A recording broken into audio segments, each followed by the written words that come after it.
Hi there, welcome to breaking news within the Noah Presgrove case. If you weren't already aware, a specific interview involving Kaden Pressy and OHP, Oklahoma Highway Patrol, I'm guessing, has been leaked just recently. And whilst there might be a channel here or there that's uploaded the video itself, what I want to do today is share with you the key information that came from it with what Kaden had to say when recalling events and what happened at the time in 2023, but analysing it at the same time, adding on my raw thoughts, comparing and contrasting, because I would say there is some huge bombshell possible truths or huge changes to what I've heard of previously, and I'm just trying to make sense of it all in the moment. I've not had that long to process it, so I'm going to do what I can do. But welcome to those that are currently here in this live premiere. Share your thoughts and opinions in the live chat box on the right hand side of the screen. And even at the end of this video, if your opinion has changed regarding certain key individuals in the case or certain events, you can let me know down below under the video in the comment section. There you'll find a pinned comment by me as well with additional links if you do want to support this channel. And if you simply want to catch up on recent videos of mine, top right corner of the screen up there, you'll be able to find it. The one that I did yesterday, I think I did 2 videos yesterday, very serious one, but also a light-hearted one. So if you need that, if you got a headache, you need a distraction, that video is available for you, as well as the full playlist of all the videos that I've done on this case. I think the general theme is, out of everything that I've looked at today, it would be enough to F someone up in the head and cause a massive headache, but I don't feel that bad, right? And obviously other things going on, but I was able to focus in, make bullet points. In terms of the language, the wording, the interviewer or the interrogator, depending on how you look at it, there is a sudden possible aggressive shift later on. In terms of the notes, I've got it in the order of how I listened to it. There might be some events or times, dates, which are added on afterwards in reference to a previous bullet point I made. And that's just because that's when Kaden talked about it in the interview. And there was a structure to it by the interviewer as well. But it's kind of shocking in a way. What I do want to say is, I was supposed to be doing another video in regards to the build-up of this, but when I saw the comments recently on my last video, a lot of people were asking, have I seen the video? What's my thoughts? I think it's the right time to do that. Then we can work backwards with the reactions of people on Facebook and Kaden Pressy as well. I did re-quote what Kaden Pressy had to say on my community page earlier today. And that's one of the decisions as to why I haven't just simply reposted and copied and pasted the actual video onto my channel, because it could cause issues. I know you could say the cat's already out of the bag, but I don't know if it causes issues. That's not good, because if it has impact on my channel and if that was taken or something happened, then it has a knock-on effect with all the videos and all the other cases before that. We don't want that to happen. So I'm just telling you from what I've seen and heard within the video and what Kaden had to say himself. Not everybody may be willing or want to watch the video and prefer to be here. That's all good, appreciate that. So we're just going to get straight into it, okay? So I've got notes in front of me. If you wonder why I'm not looking directly at the camera, I just want to make sure I'm reading it word for word, at least. So first thing that was mentioned by Kaden Pressy is that no one reached out to him originally. So back in 2023, post-news, death of Noah Presgrove, breaking news coming out, police investigations underway. It was months of silence, months. And yet Kaden Pressy was, to an extent, a person of interest, a witness to what may or may not have happened at the party, just like the other party goers. Now, what I'd like to know, it wasn't exactly mentioned. Okay, we've heard references previously, whether that be from Kaden or more so other questionable individuals in the case, that said Carter Combs, Avery Combs, and some others cooperated, did really well helping and working with the police or the OHP, and interviews taking place and phones checked, and it was all smooth, done well. When did that actually happen then? Because at least how Kaden Pressy speaks, it's as if he was forgotten about or kind of abandoned, yet he's a key person in the case because he may know or have seen something. So you'd want to interview as many people as possible. Now, granted, in this case, there's so many partygoers on and off that were there at some point, so it might be hard to trace and track everyone. I mean, Kathy Bingham, what we last heard of some months ago, interviewed a total of 5 or 6 people out of 40. I know you can say it's not good enough, but maybe you've only got certain resources. I don't know, there's a conflict of interest, not wanting to view certain people. I mean, would Kathy Bingham, is Kathy able to interview Brylan Sweat when they're supposedly related? I don't know. We didn't really see that much mention of conflict there within this interview, but maybe it's not one's place to speak. But still, Kaden Pressy, months of silence, and then eventually getting in touch with Zachary Wright. But why did it take so long? And even fast forward onwards when Kaden was willing to, send in his phone to police, and they were like, no, we don't need it, we don't want it. It's like Kaden wants to actually help. He could be a person of interest, but he actually wants to help and cooperate. And there might be many other key people that haven't been or haven't had the same desire to want to clear things up, to want to reach out maybe. So why Kaden specifically? And you could say, well, ever since Kaden with his timeline on Partners in True Crime, and then people may have turned on him, some tried discrediting him, some gaslighted him or something, threatened him. I guess at a point in time where you stand out and providing you telling the truth, if it goes against what all the others are saying, it makes you the odd one out, and then they may think, how could you do that? And then cast you aside, alienate you. I can understand that theme. It's not fair, but it can happen. But if we're talking about right at the start, silence, it's not good. Now, if you were guilty and if you were responsible, being completely ignored and that silence is probably a blessing in a way. But for someone like Kaden, who, from the looks of it, to be innocent, to be just left out, silence, no want, no need from the police, no proactiveness from LE to step on in and think, you know what, we probably should have a look at Kaden Pressy.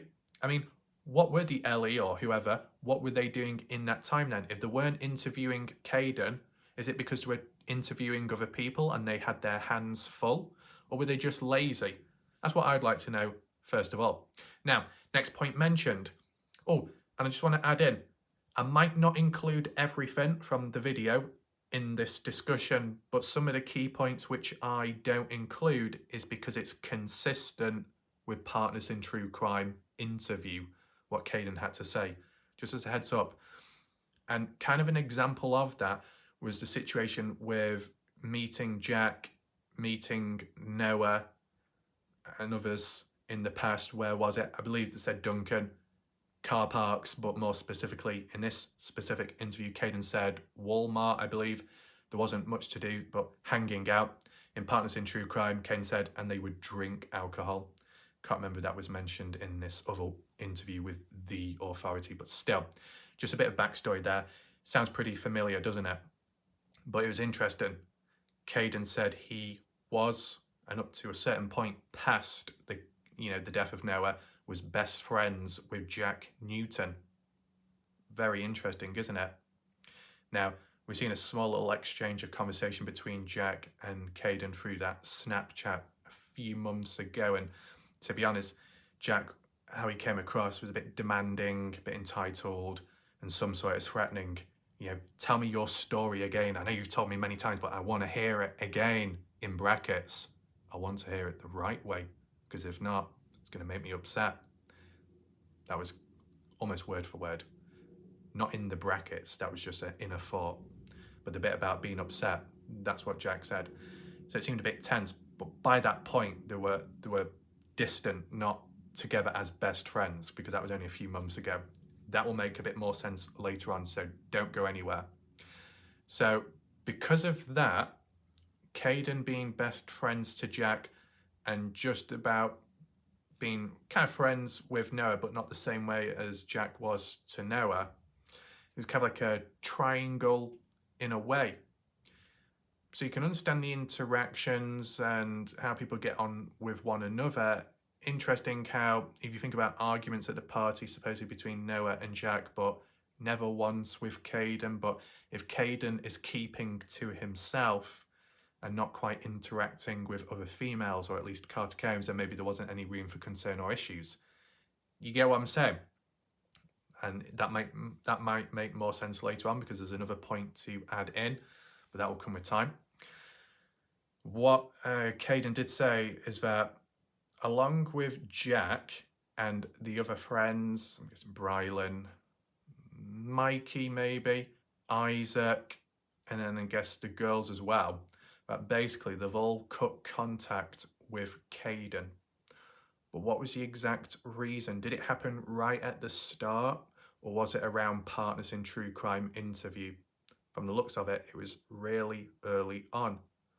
Now, I think the police guy, or OHP, the interrogator, the interviewer said, or at least tried to reason as to why people turned on Kaden and some other stuff. At the end of the day, at some point, it did switch back and forth, but at some point it sounded like the interviewer was being some kind of counsellor, but obviously they're probably not qualified for that, but they were stepping over in certain points, maybe trying to persuade or make Kaden see it a certain way to understand possible situations. But I thought that's not what they're supposed to do. It's supposed to be like listening and asking questions to learn about the actual case itself, not the other bits and bobs. But oh well, that's what happened. So being cut, put aside, alienated, obviously wouldn't be fair for Kaden and somewhat impactful and negative. So that's what Kaden has had to put up with. And I guess the only form of interaction he has had since is waves of negativity and darkness with time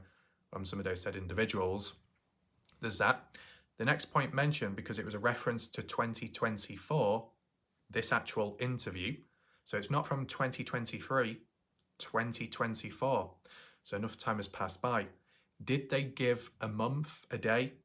Not from what I'm aware of. If anyone wants to fill it in down below in the comment section, that will be very helpful. I don't know if this OHP interview with Kaden Pressy took place recently or before Partners in True Crime did their podcast interview with Kaden Pressy on YouTube.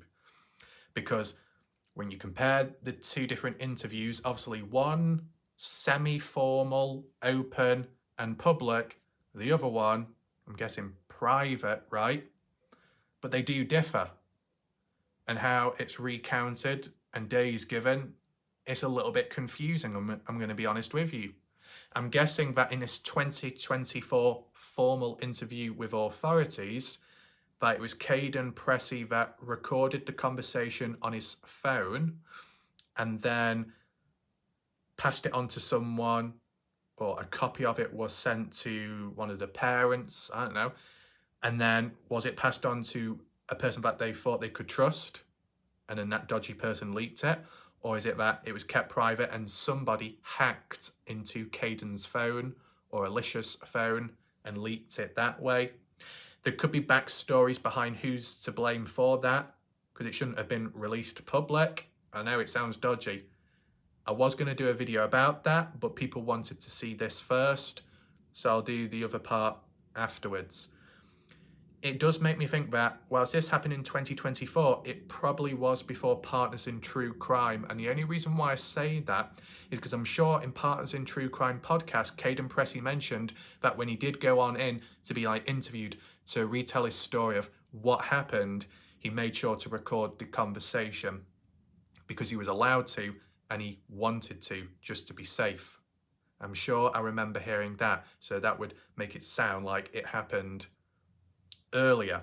And the earlier this leaked interview is, maybe there might be more truth to it, because with time you might forget things and you might not mention as much detail. You might be more likely to try and remember as much as possible when you're in the presence of authority than when you are around casual people. Around casual people, you might be more open because you feel comfortable. But at the same time, when you're in the presence of authority, you might not want to slip up. You might not want to mess up. You want to be as helpful as possible and to protect yourself, but you'll think extra harder and that focus, that concentration to make sure you've said everything, at least off your chest and mind. And if it is older, as in back then, but more relevant to when the actual event took place, your memory is probably going to be a bit more cleaner and fresher. Still, 2024, many months passing gone by. Not exactly ideal when, like how Kaden said, months of silence from September 4th, 2023 onwards. Not good. Just like with DNA and evidence, ticking away, fading. So when the time comes where maybe there is a follow-up on it, there's not as much left, just like with one's memory. But from the looks of it, Kaden has done a good job in, recounting what's happened or what supposedly did happen, because really Kaden's the only one to have been able to provide all of this, especially in one sitting. I've not seen other people do it. You had Jack Newton with his interview, which had a bit of depth to it, but I don't know how much I wrote down as for notes. So there is that. No harm in acknowledging it. But anyway, let's just move on to the next point. In regards to the beginning of the party, this is where we're reverting back to the actual events that unfolded at the time.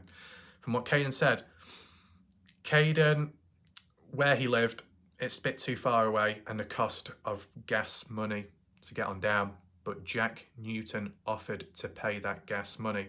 Kaden said it never happened and kind of left it off in the interview. But it makes sense, if Jack best friends with Kaden, vice versa, maybe Jack is more likely to go out of his way to encourage one of his close friends to come on down.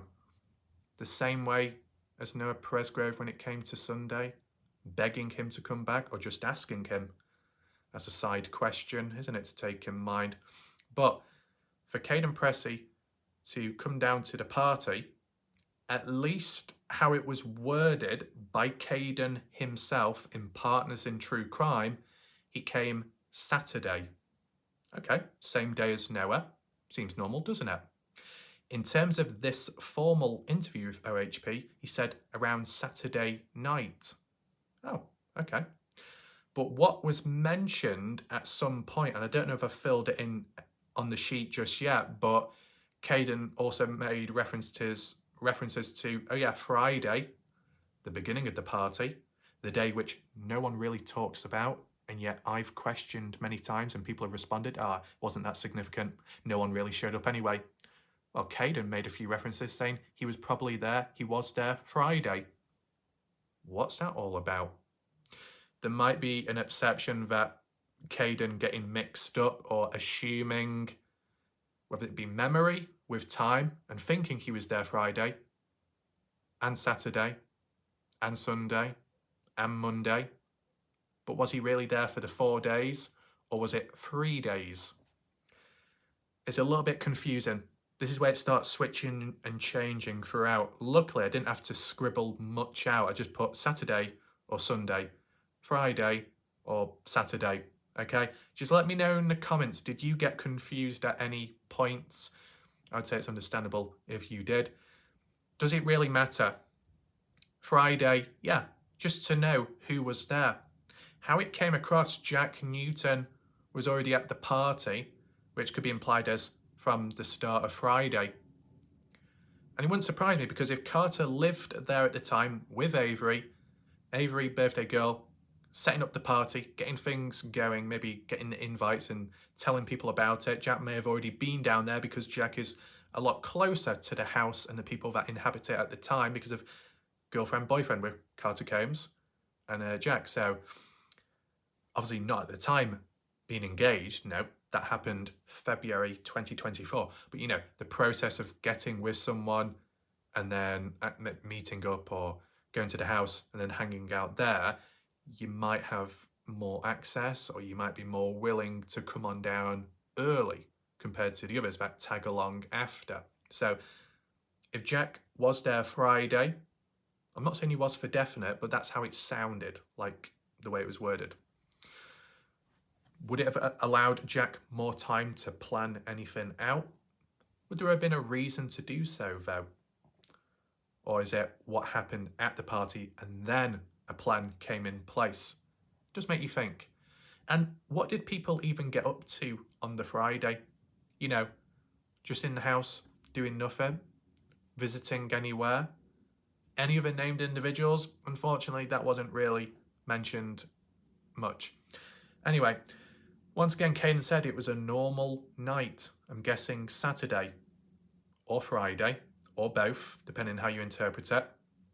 Somewhat consistent with Partners in True Crime interview with Kaden, where Kaden said, yeah, it was a normal night, as in Saturday.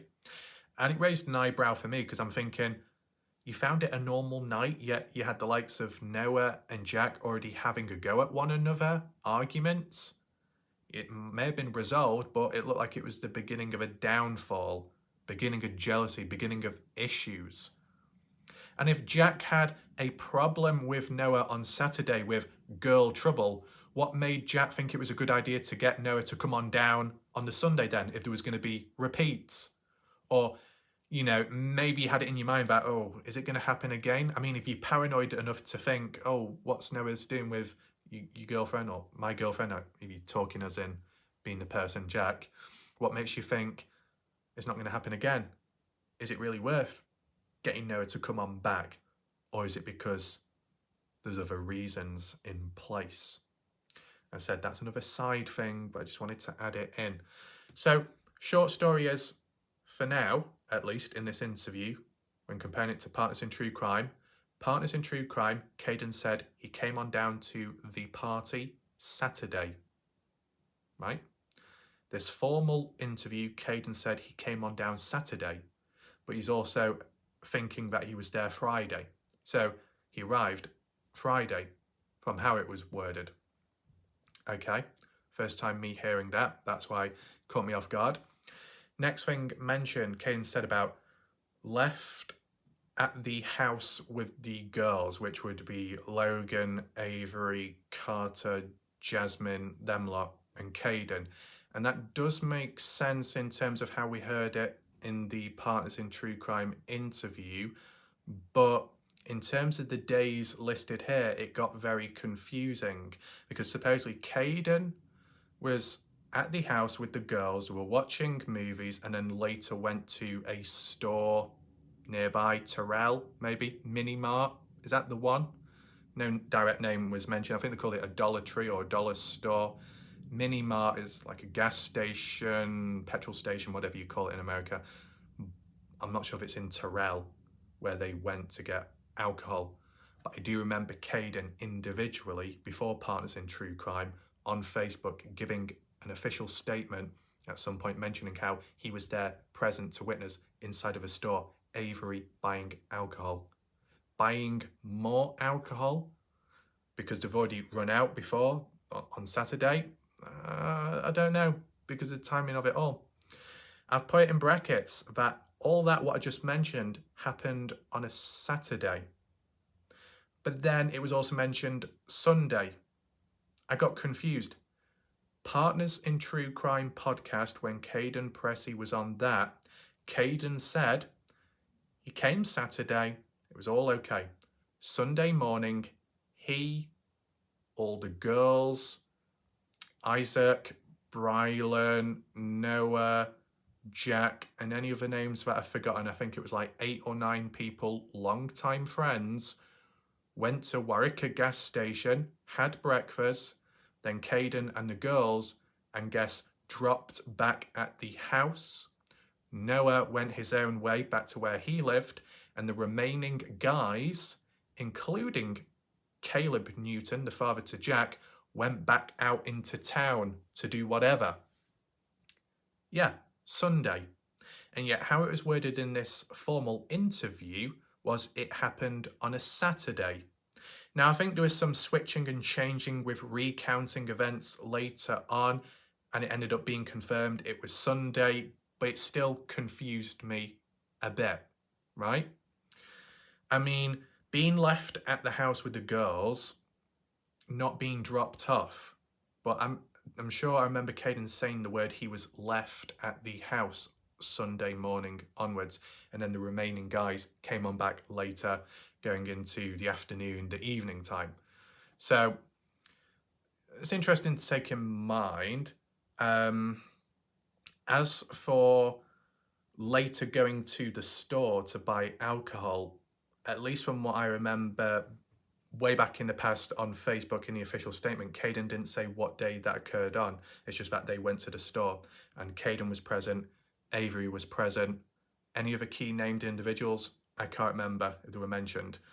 But there's just a few events there which I've heard of, but as for the days they occurred on, it's just a little bit confusing. I'm guessing Sunday, but which event happened the Saturday then? Anyway, next point mentioned by Kaden is that Kaden Pressy, Jack Newton, Brylan Sweat, Isaac Rojas, Noah Presgrove, Sunday, side by side, shooting animals on, here we go, a country road.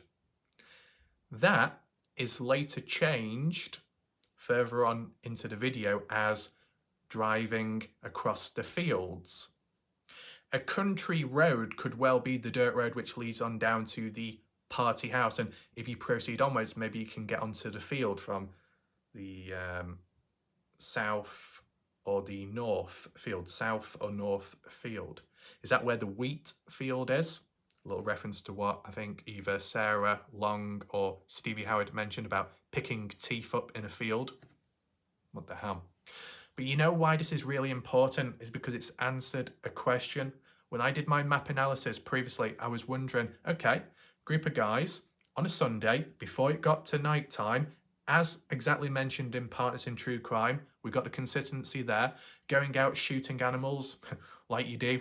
Well, maybe it is normal over there. But where did it take place? That's the important factor. Was it far away or was it nearby? Could it be in a spot where later Noah was taken to or wandered off? Just a random question, right? Was there any track marks to show where they've been? How far did they travel? Were they near to the woodlands? And I guess it's been answered. Now, I'll return back to it with the field mention later on in this video when we actually get to it, but I just thought it was interesting. But at least it's consistent there about the driving. And then on the way back, before it was getting to night time, there was that either hole in the ground or a gap, and it was Jack that was driving it, and he kind of like hopped over it, and they thought it was kind of cool. And then they made it back to the party, and that's just when things continued on. So, okay, that clears up a few little questions there. Now, I think this was the point where I worded it as Sunday, then Kaden reworded it to Saturday because I think there was a bit of a mix-up, right? So Saturday, 12 p.m, Noah Presgrove, Jack Newton argument. I believe this is the one on Saturday. The actual one what we looked at in the past and tried to make sense of. The one that Jack Newton minimalised and said, it wasn't that bad, we cried, we hugged, well, I don't think they kissed, but they made up, and it was all okay. But could there have been more to it? Well, in the Partners in True Crime interview, Kaden Pressy never acknowledged it because he said Saturday was a normal night, a normal party, everything was fine. Really? Because Kaden, in his interview, says he witnessed the argument, at least from what I can remember, witnessed because he heard about what the conversation or the argument was about. So quite a significant event, which Kaden acknowledged at that point in that 2024 formal interview, but Kaden did not mention it in the Partners in True Crime interview. Does that mean the story has changed? Not so much, it's just that Kaden at some point did acknowledge it happened, but then another time didn't acknowledge it. Is there a reason? Well, if the Partners in True Crime one is a more recent interview with Kaden than this leaked one, maybe just with time, forgetting certain events. But to be honest, I would say this is quite a significant event you wouldn't really forget about. It's not like you've got to remember timestamps, it's just about a theme. And the theme is tension and conflict between Noah and Jack. The beginning and the end, you could interpret it like that. But a time was given, interestingly, 12 p.m. So really, it's kind of like going into like really early Sunday morning. So it's just around that theme. And to be honest, the argument itself was described as Saturday night. At first, when Kaden worded it, he said it happened Sunday, 12 p.m. So basically going into Monday. And I was just thinking, oh, it's the second argument. Okay, then. But why is it like literally 0000 Monday morning when supposedly, based off the timeline of how we've heard things, it was in between 3 to 3:30? That's a massive difference, isn't it? What a mess. But that doesn't seem to be the case. This is the first argument, which happened Saturday night, which I originally thought was what caused Noah to leave the party, but he never left. He remained at the party and he slept on the floor. But what's interesting is, and it is mentioned later on, but about sleeping on the floor, but with another person and maybe in a different spot, possibly. Very weird. And we'll get to that because it's a bit of a contradiction to what was mentioned maybe by Robin Smith and Ashley Chadwick with that recent Partners in True Crime interview with Jack Newton, as in Where Did Noah Sleep Saturday Night? Because he never left. Wow. We'll get to that. But let's just hold on for a second. Got to make sure I'm, keeping up with everything. Let's look into what the argument was about, though, specifically Saturday going into Sunday, like really late at night. Kaden said Noah Presgrove, Jack Newton were having an argument. Kaden Pressy witnessed it, and in quotes, Noah Presgrove was yelling at Jack Newton for flirting with Noah Presgrove's girlfriend. Supposedly, Noah's girlfriend wasn't at the party. And in terms of a bit of a deeper backstory, you've got a person called Phelan and then another individual called Nevaeh. Nevaeh in the past. Phelan of a more suitable age for Noah. Nevaeh in the past, 16 or described at 16 years old at some point.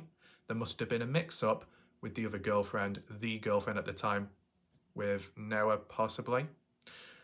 But what we heard of in recent time, for even more context and backstory, with Colton Newton, the older brother to Jack Newton, Colton and a person described as me, a anonymous friend of Noah supposedly, which has come about recently online and posted. Colton gave a reference saying how Noah's girlfriend, or at some point, had a pregnancy scare, and that kind of what caused Noah to distance himself, and something to do with a person being too big, being too fat. Now, is that what Noah truly thought? Well, that's coming from what Colton says. How truthful can it be? Yeah. But if there was a bit of distance between Noah and Phelan, or it was completely end of relationship and Noah just moved on, and whilst at the party seeing anyone else or messing about, it's interesting how supposedly Noah was triggered by Jack Newton, right?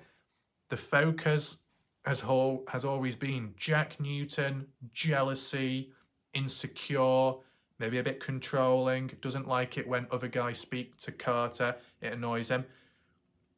But then in that recent Snapchat, that friend of Noah was saying how, Carter Combs talks directly to Jack about how many other guys want her, and it's like mind games. Is it like a toxic relationship? Who knows? But still, Kaden Pressy said that Noah Presgrove, Saturday night, yelling at Jack for flirting with Noah's girlfriend. Does that mean that at the party, Noah Presgrove's girlfriend was actually present? Or is it more so about something that happened in the past? Why has it only come up now, as in the moment at the party? Why was it not talked about days before, a week before, whenever it did happen, right? At least how the story has been told with time, because from what Kaden said here, it's the first I've heard of it. As for the context, in the past it was very vague, girl trouble, and it was assumed that it was Jack that had the problem with Noah. Yet how Kaden Pressy words it here, it was Noah who had a problem with Jack. What the hell is going on? I didn't think Noah, at first, I didn't think Noah had a girlfriend at the time of the party. And supposedly he did, or maybe he didn't, or he kind of did.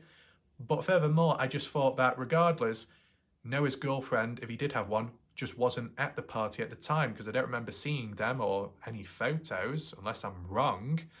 I mean, for Jack to be flirting with Noah's girlfriend, you would think in the moment when the argument comes about would be because it's happened at the party itself. But if Noah's girlfriend's not there and it happened in the past, then why is the argument only coming up now as of Saturday night? Surely they would have hung out days before or texted, phoned one another, surely? I mean, when did the news actually come out, I wonder? But that's what Kaden Pressy said from what I heard in that interview. I mean, we've heard references that at some point, whether that be Saturday, maybe, that Noah Presgrove was in the corner talking to Carter, and Jack got jealous of that. That would make more sense because Jack, in his mind, could interpret it as, oh my God, my best friend is talking to my girlfriend. I wonder what they're actually doing, what they're saying. I best intervene before anything does happen, before I do get stabbed in the back, if that's how he felt. But as for Noah, I didn't think Noah came with excess baggage or connections with him to the party, like a +1, a friend or more, a girlfriend or an ex-girlfriend. I don't remember hearing that, but first time I heard it from Kaden Pressy. So if Noah's got trouble with Jack and yet Noah's the one that ends up dead, just based off that one argument, it makes no sense, does it? So that's why we have to look beyond that. But let's move on. Sunday/Monday, is it the same thing? I think in people's books, those that come from America, pretty much is. But something along the lines of, everyone was asleep. Well, if everyone was asleep, that could be a reference to Saturday night, because the next time round when people actually slept wasn't Sunday night, but early hours of Monday morning, which people refer to as Sunday. So that's why I think it truly is Sunday, Monday, when everyone was asleep. Colton Newton, that name was mentioned by Kaden, which is very interesting. Travis Monson, Kaden mentioned that himself, and another kid who I think was either bald or just very skinny. Another kid whose name was not mentioned because Kaden didn't know the person's name or identity. Could it well be JJ the Bump Ass? Makes you think, doesn't it? That those said individuals came back to the house and took beer. Opportunistic behaviour, stealing in a way, being a bit naughty. Oh well, but it's what happened after that. We've heard in recent time about the likes of possibilities of Colton being at the party at some point, Travis Monson as well with the odd photo here and there, and yet Colton in recent time admitted he was there at the party, but that was supposedly Saturday night or so, but claimed that Travis wasn't there because Travis was with him. I was at the party, by the way, but let me just make one thing clear. Travis wasn't there at the party, he was with me. Well, where were you at? Well, I was at the party then. Well, where was Travis at then if he was with you? At the party. But could have been on a different day. But anyway, it could highlight that Colton was lying, depending how you interpret it, if it does sound a little bit silly. But for Colton to say he was at the party, that's quite shocking. First I ever heard of it in recent time. For Kaden Pressy as well to state it, even more shocking, because obviously more people are likely to listen and believe in what Kaden says, but for the fact that Colton said it himself as well really reinforces it. This is the consistency what we wanted from different people, whether it be witnesses or those themselves speaking about themselves, what they did or where they were. So it seems to confirm and reinforce Colton was present. But I think Colton is kind of playing it off as in, yeah, I was there, but I didn't remain there. But the fact that Kaden says that Colton, Travis, and another kid came back to the house would imply that they were there earlier on or the day before. Sunday, Monday. To come back to the house could mean earlier on Sunday, afternoon, morning time, and if not that, Saturday. And it would make more sense Saturday when it was implied that Colton himself said he was there Saturday. And in terms of Travis Monson, even though Colton didn't acknowledge it, Travis Monson's supposedly been there Saturday as well because of the photos which were posted of him, the bathroom, the shirt, and how he appeared in the background of one of the photos. I'm doing a separate video on that, don't worry. But it kind of ties all in line. But yeah, Colton was there Saturday. Travis Monson supposedly was too. And Kaden Pressy acknowledges it by saying that they came back on the Sunday. You get what I'm saying? Now, Kaden didn't say it was Saturday when these guys were there. No, Kaden was saying Sunday, Monday is when things happened. Or at least I interpreted it that way because that's when it was claimed that everyone was asleep, and really that was either Saturday night or Monday morning, which people call Sunday night, right? So because of that, and to come back to the house, what was Colton, Travis Monson, and another kid, possibly JJ Bump Ass, what were they doing before they came back to the house? And why did they decide to come back to the house? Just to get some beer, as Kaden says? What did they do after that, I wonder?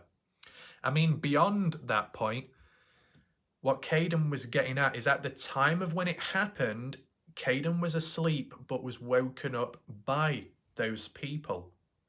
I find it interesting how Kaden Pressy can be woken up by a few people coming on into the house, but Kaden Pressy also believes that, later on mentioned in this video, that the possible reason how Noah died was a form of foul play and taken inside of the house to be washed off. Surely a body being dragged around the house and being brought in would have been enough to wake Kaden up. Yeah, it wasn't, because he didn't see or witness it. But early on, he said he did see and witness Colton Newton, Travis Monson, and another kid, maybe JJ, coming into the house. Unless it's because those guys were loud and noisy and it was enough to wake Kaden up at the time and he wasn't in a deep sleep. One way of looking at it, but it's interesting how one thing you believe happened, but you didn't see it yourself, but that's what you think, but they would have passed by you, but you didn't see it or you weren't woken up by it. But another event earlier on, you did witness, you were asleep, but it was enough to wake you up. Very interesting. Kaden did say he was drunk at the time, or still kind of drunk, so he couldn't really do much. And that's interesting because if we're talking about Sunday night at around 10:30, Kaden said he sobered up. Literally, or he felt that he did, or he just simply stopped drinking alcohol, but it was still in his system afterwards. Who knows? Or he may have drunk after that point once. Well, no, he didn't drink after that point because the next time the cousin situation was cleared up was at, or before 2:42 or so in the morning, and during that time Kaden was asleep. Going to sleep at that time because you need to and because of the alcohol earlier on. Okay, that's understandable. Apologies if I'm hovering about, but I'm just really internalizing it in the moment because I'm just able to attach one thing with another in a space of a few hours, and what was done, I think, yesterday or the day before with the Colton exchange Snapchat. So it's all coming together now individually, and you can start stitching it bit by bit. But it's interesting, the talk of Colton, Travis, and another kid coming back to the house to take beer. Is that all, or was there another reason? Was that the beginning of getting ready for Noah? I wonder. Just hold that thought for now. So Kaden Pressy said he witnessed it. Friday and Saturday, 40 people were at the party. On Sunday, there was only 15. That's what Kaden said. That took me by surprise.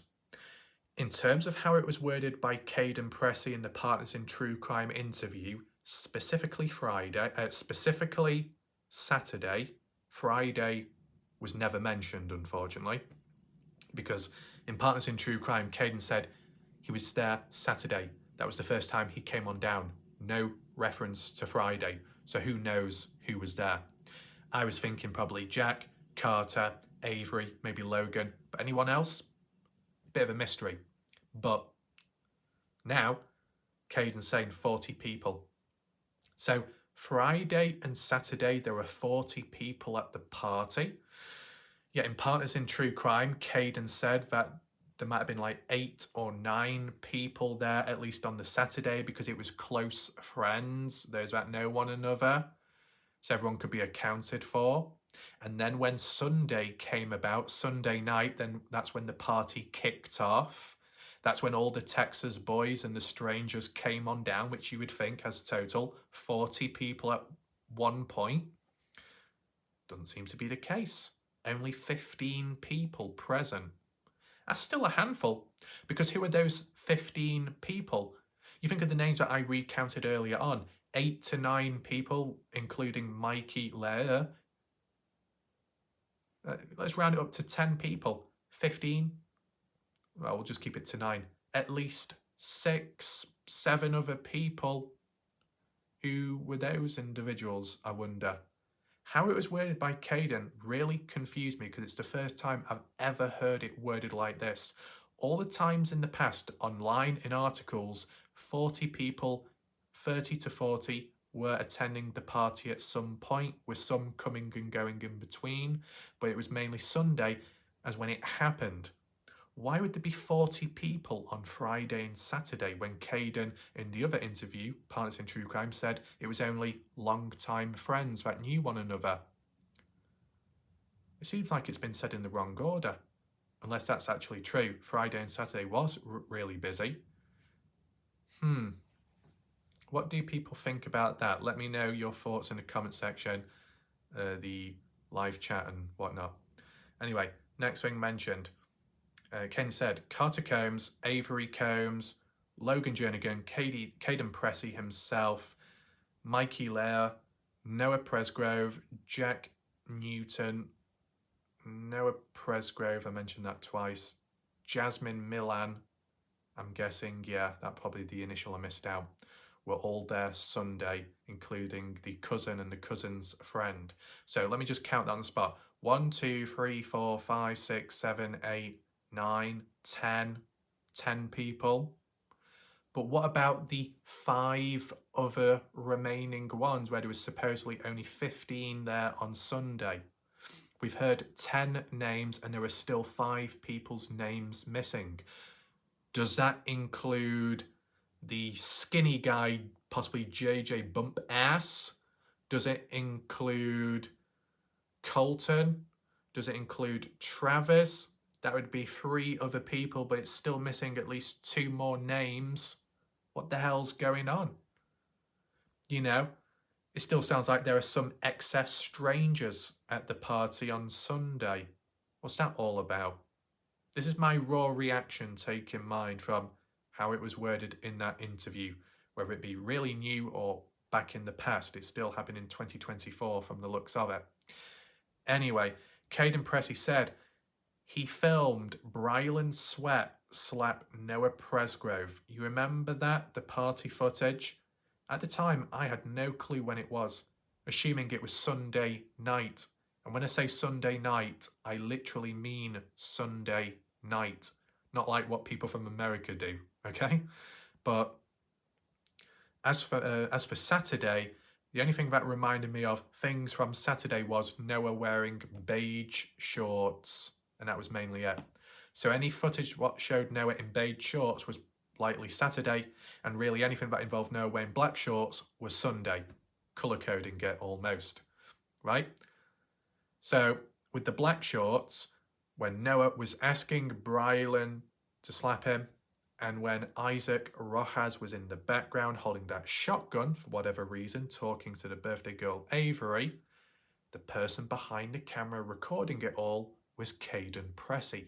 He's admitted it himself.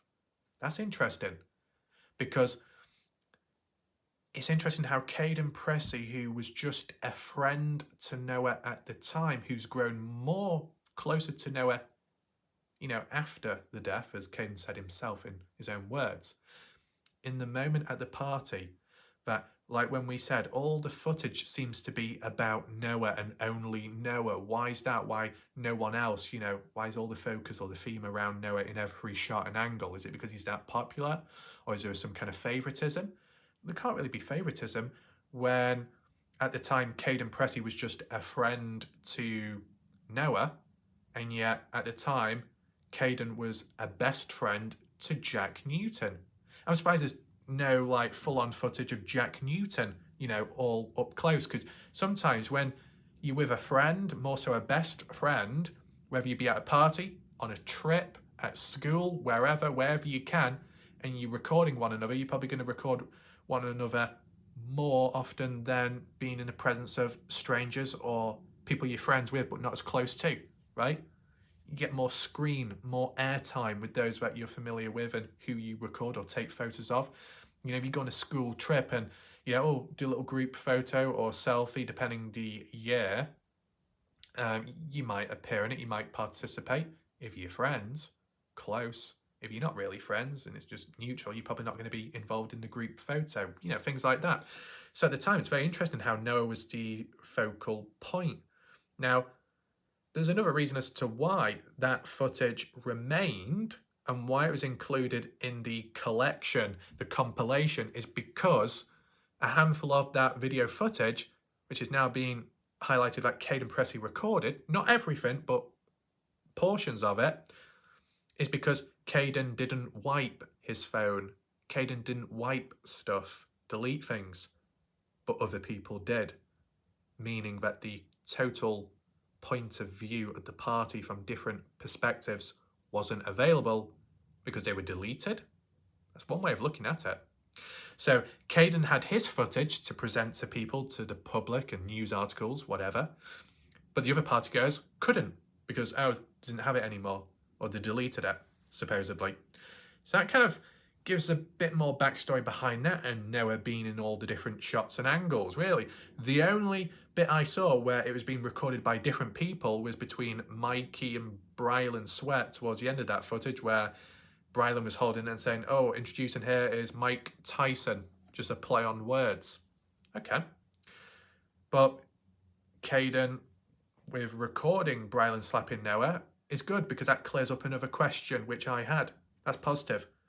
What's more important is the timing of when it happened. I was assuming it was Sunday night, but actually it was 1:30 or roughly 1:30 a.m. Monday morning. And as said, the closer it gets to 3 in the morning and onwards is when it started quieting down and it almost became like radio silence dead in terms of social media, as roughly worded by Justin Roy. So the closer previous videos, what we've seen in photos, are closer to the Monday and the beginning of the end is actually better. So then you can see things more fresh, more raw, and did it have any significance? It's like if a particular event like the slap game occurred on a Saturday or a Friday, not Friday, but on the Saturday, with Shandy, the blonde person that only attended the party that night, but not after that. I mean, how close is Shandy to the others? Why wasn't Shandy's name mentioned by Kaden on the Saturday then? How weird is that? Anyway, that's a separate thing. But like a slap scenario, is it violent or is it playful? You can interpret different ways. But if it happened on a Saturday, it could have been resolved, it was messing about. But if it happened closer to Monday, which then eventually led to what happened to Noah, maybe there's a little bit more to it. Maybe there's a bit of bad blood after that point. I'm not saying that that's the case here, but I'm just saying how an event which is closer to the big event, there could be a link because of the relevancy of it and the timing. So 1:30 a.m. in the morning of Monday when Brylan slapped Noah because Noah asked for it, and Isaac in the background was having some dialogue too about certain things, saying that will kill you. Not to Noah, but to Brylan. Is there a possibility that was because they were shotgunning a can. Don't be doing that, it could kill you or it could harm you. Or is it more so what was going to happen about the slap? And Isaac was warning Brylan, don't do it. Yes, Noah is asking for it. He's like begging you, but don't do it because because he's good at wrestling, he will beat you down. You will regret it. He will kill you, or that will kill you if you do it. Not literal, but you get the idea, right? It's like with if there's a person in front of you who's #1 arm wrestler in the world or in the region, and you're messing about thinking, oh yeah, I'm gonna mess with this person, I'm gonna destroy them. But that person's so much stronger that they could break your arm, and then the person on the sideline says, you don't want to do that, that will kill you, or your arm will be killed. You know, informal language like that. And the other person's like, oh well, whatever, and then does it, and then it breaks and thinks, oh shit, I should have listened. Maybe that's what Isaac was saying to Brylan, because the eye contact was towards Brylan and not Noah. I saw it myself. Okay? I still need to do a video on that, but this breaking news has to be covered right now. Welcome to anyone that has joined late to this live premiere. I do advise you to rewind back to the beginning of this video. But let's just continue on from where we were. Let me just see. So, 1:30 a.m. the slap. Around that time, maybe later, was supposedly the timing of when Noah Presgrove was with Jack Newton in the bathroom shirtless as they took a selfie. But if that's really the case, it's a little bit confusing because Noah visibly had writing on his lower stomach area and sides. It was faint, but it was still there. And that would have been from Saturday night. And yet, 1:30 in the morning when Kaden Pressy filmed Brylan slapping Noah, whilst Noah did have a signature on the back of his shoulder, he did not appear to have writing on his stomach, or at least it wasn't that clear to what I can remember. But then again, I think for most part of it, Noah had his back towards the camera and you saw a bit of the side profile, but not the actual front area. So it could be hard to tell, but you could tell if it was that Noah didn't have any writing on him, well, that must be after. And that the photo of Jack and Noah in the bathroom Monday morning would have to have been earlier, because the writing came from Saturday, and in between that, Noah had the opportunity Sunday morning to go back home to wash himself. And the next time Noah supposedly had a shower, is Monday morning onwards, with the side-by-side incident or accident. So there's a lot of process there. So let's just move on. Kaden Pressy said he went back to sleep at 3:20 in the morning Monday. Well, are we jumping ahead a bit? That's just how the interview went, okay? And the key points that stood out to me, because how it was mentioned in the past on Partners in True Crime, Kaden Pressy said he went to sleep 2 in the morning, but saw Jack Newton, Noah Presgrove, and everyone else awake, with the exceptions of Brylan, Isaac, and Mikey, who were resting near to Kaden on the floor, on a recliner, couch, whatever. But specifically, I think Brylan and Mikey, of course, in certain positions, one on the floor, the other one on a chair or so, and then switching positions afterwards, which Kaden re-acknowledges in this interview. Whether this happened before or after the Partners in True Crime, there is a consistency in that, and we'll get to it shortly. But to say 3:20 that Kaden went back to sleep is interesting. To refer back just a little bit before, so we don't forget, the bit about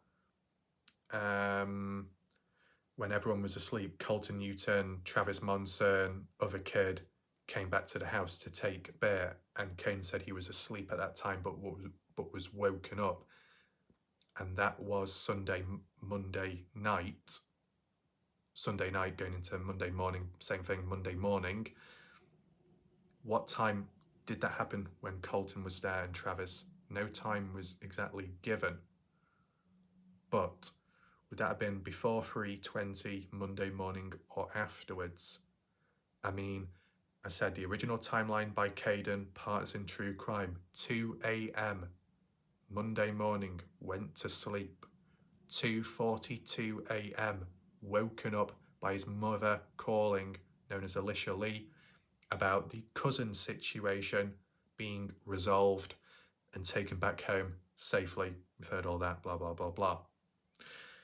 And all of that supposedly occurred before Noah's death, so it's not like the cousin would have seen anything or, nothing like that. Then after 2:42, when Kaden was awake for a period, he then went back to sleep. But at what time? I said close to 3 in the morning, if not at 3 in the morning, because before Partners in True Crime, months before that, Kaden Pressy did an official statement on Facebook saying that's the time he went to sleep, at 3 in the morning. What should have been worded as he went back to sleep at 3 a.m, right? Just for it to make sense. But now, in this leaked interview, Kaden saying he went to sleep 20 minutes later, past 3 a.m, at 3:20. And you know why that's important is because it was 3:30 when Noah supposedly walked off, as it's been described previously. Now, I believe there might be major conflict in today's video with some of the timestamps, so brace yourself. But obviously, if it really is true that Kaden Pressy went back to sleep at a later time, it would be more significant because it will be a step closer to the timing of when all the other things escalated. So people say it was in between 3 a.m. to 3:30 where you had the side-by-side incident or accident, you had the shower debacle, the sleeping debacle, Goldilocks all over again, and then walking off afterwards, and then an argument with Jack supposedly. A lot going on in a short space of time. And if Kaden would have been more likely to have witnessed something like that occurring the longer it took for him to go back to sleep, right? Now, Kaden still says that didn't see the shower, didn't see the rollover, so I guess asleep. But that makes it so much tighter. Let's be honest, right? Based off this current timeline, what's being mentioned, if Kaden Pressy was awoken at 2:42 a.m, it took from 2:42 to 3:20 to go back to sleep. So what was Kaden doing in between that time? He had enough time to look around the room and scan who was there, right?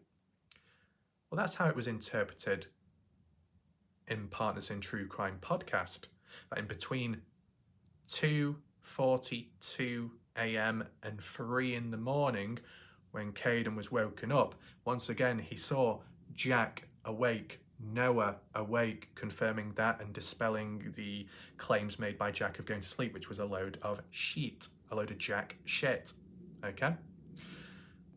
But also Jasmine Milan was awake too, but specifically Jack, Noah, Jasmine were around the beer pong table around 2:42 in the morning, as Kaden said in his timeline in the podcast with Partners in True Crime, right? And yet, I don't know if it's mentioned immediately or later on in this video, but stick around. Kaden Pressy says, I just assumed that Noah was still there. That doesn't sound too good, doesn't sound too confident when other timestamps are provided later. It makes your head spin. So just brace yourself, as I keep saying, because it just gets really messy, especially if you've really internalized it a certain way over time, like how I have with my timeline. This is where everything gets turned upside down, something that didn't want to happen, but I guess it is. 3:20 a.m. when Kaden said he went back to sleep.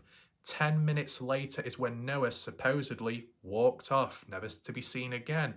And then 11 minutes after that is when Jasmine Milan did the Snapchat post about it at 3:41. So really, if Kaden Pressy truly went to sleep at 3:20, that time window for a side-by-side rollover, a shower, The sleeping debacle, the arguments regarding that, and outside, and then walking off within 10 minutes. Really? But when Kaden supposedly went to sleep at 3:20 in the morning Monday, a minute later, you had 9 minutes for all of those events to take place whilst Kaden was out of it. I find that really hard to believe. In 9 to 10 minutes for all of that to occur.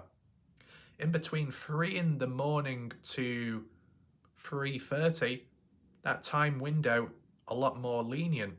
And for originally, what I heard in Partners in True Crime, for Kaden to go back to sleep near to 3 in the morning would make total sense, as in Kaden being completely oblivious as to what was going to happen just after that point, right? But to say 3:20, that's edging ever so closer to the actual deadline, final timeline of when Noah was last seen. And the smaller that time window is, the harder it is to fit all those events in, whilst Kaden was out of it, asleep. So I find that very dodgy and problematic too. But could you argue and say that all that stuff that happened, it wasn't around 3:20 onwards, it was around 1 to 2 in the morning? What? Well, we'll get to that later. I'll try and explain it. But anyway, Kaden said 2 hours later, or roughly, 5:15, Jack Newton announces the death, storms on through into the house. What was Jack doing before that? Where was he? Well, he must have been at the scene to know about it, right? Just so happens that 4 in the morning, as Jack said to Justin Roy online, that's when Noah passed away.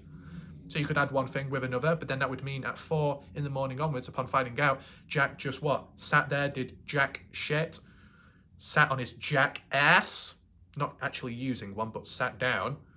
And then what? 1 hour, 15 minutes later, oh, I probably should rush down to the house now and tell everyone.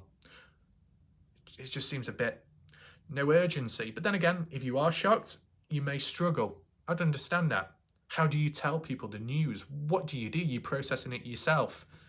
I said, I'm looking at it from all perspectives and angles.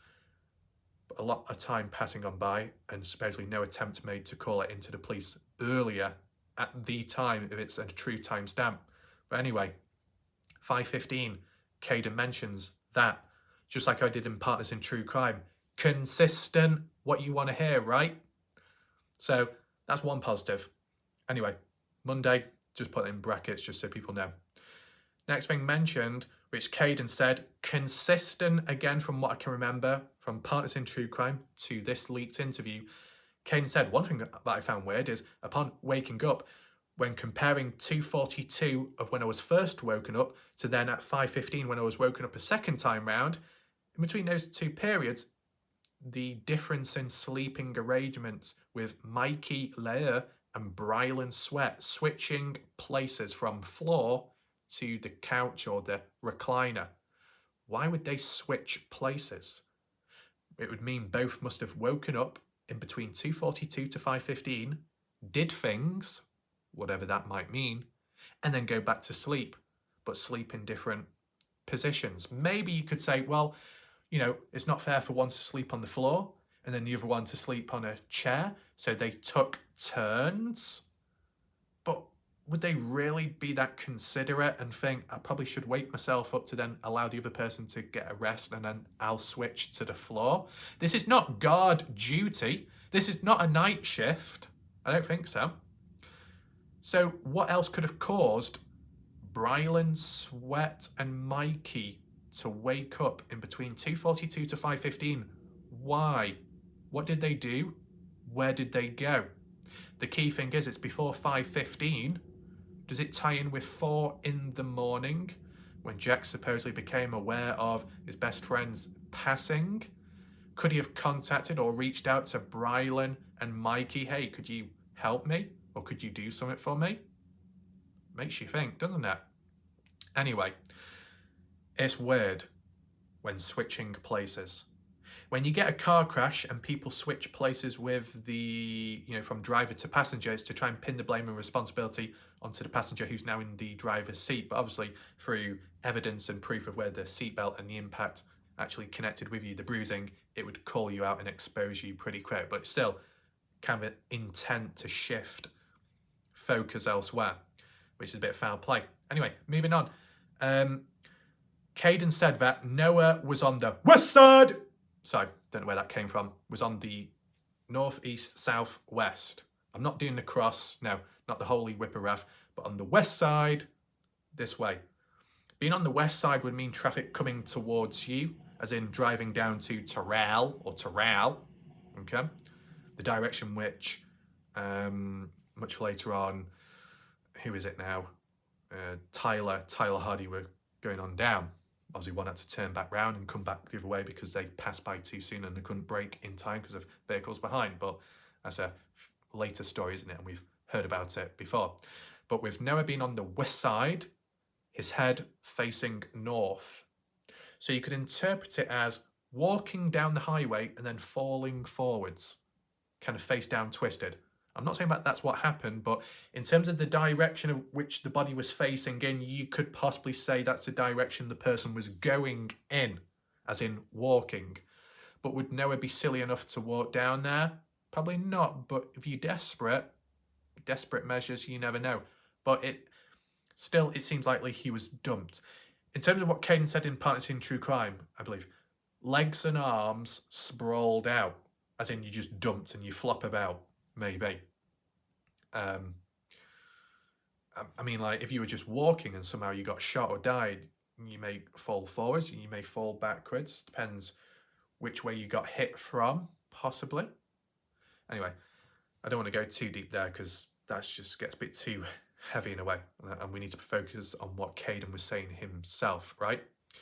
So, what was mentioned by Kaden, another form of consistency, Noah was wearing the black shorts from the party, as you've seen Sunday night and Monday early morning, and was wearing one of Kaden's shoes, mismatched. 2 to 5 minutes spent after 5:15 when Kaden was looking for his shoe, upon thinking, screw it, we'll go to the highway immediately. And then I put in brackets, the same story told. And what that means is, after 5:15, as we heard, Kaden Pressy, okay, Brylan, Mikey, Isaac all went down to the highway.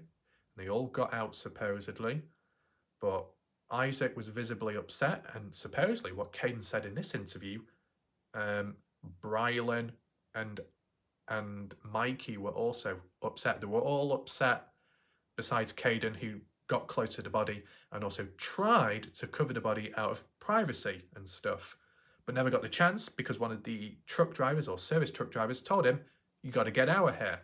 But Jack was allowed to stay. And whilst they were there for that short period of time, Jack was talking to one of the truck drivers. What conversation took place? Who knows?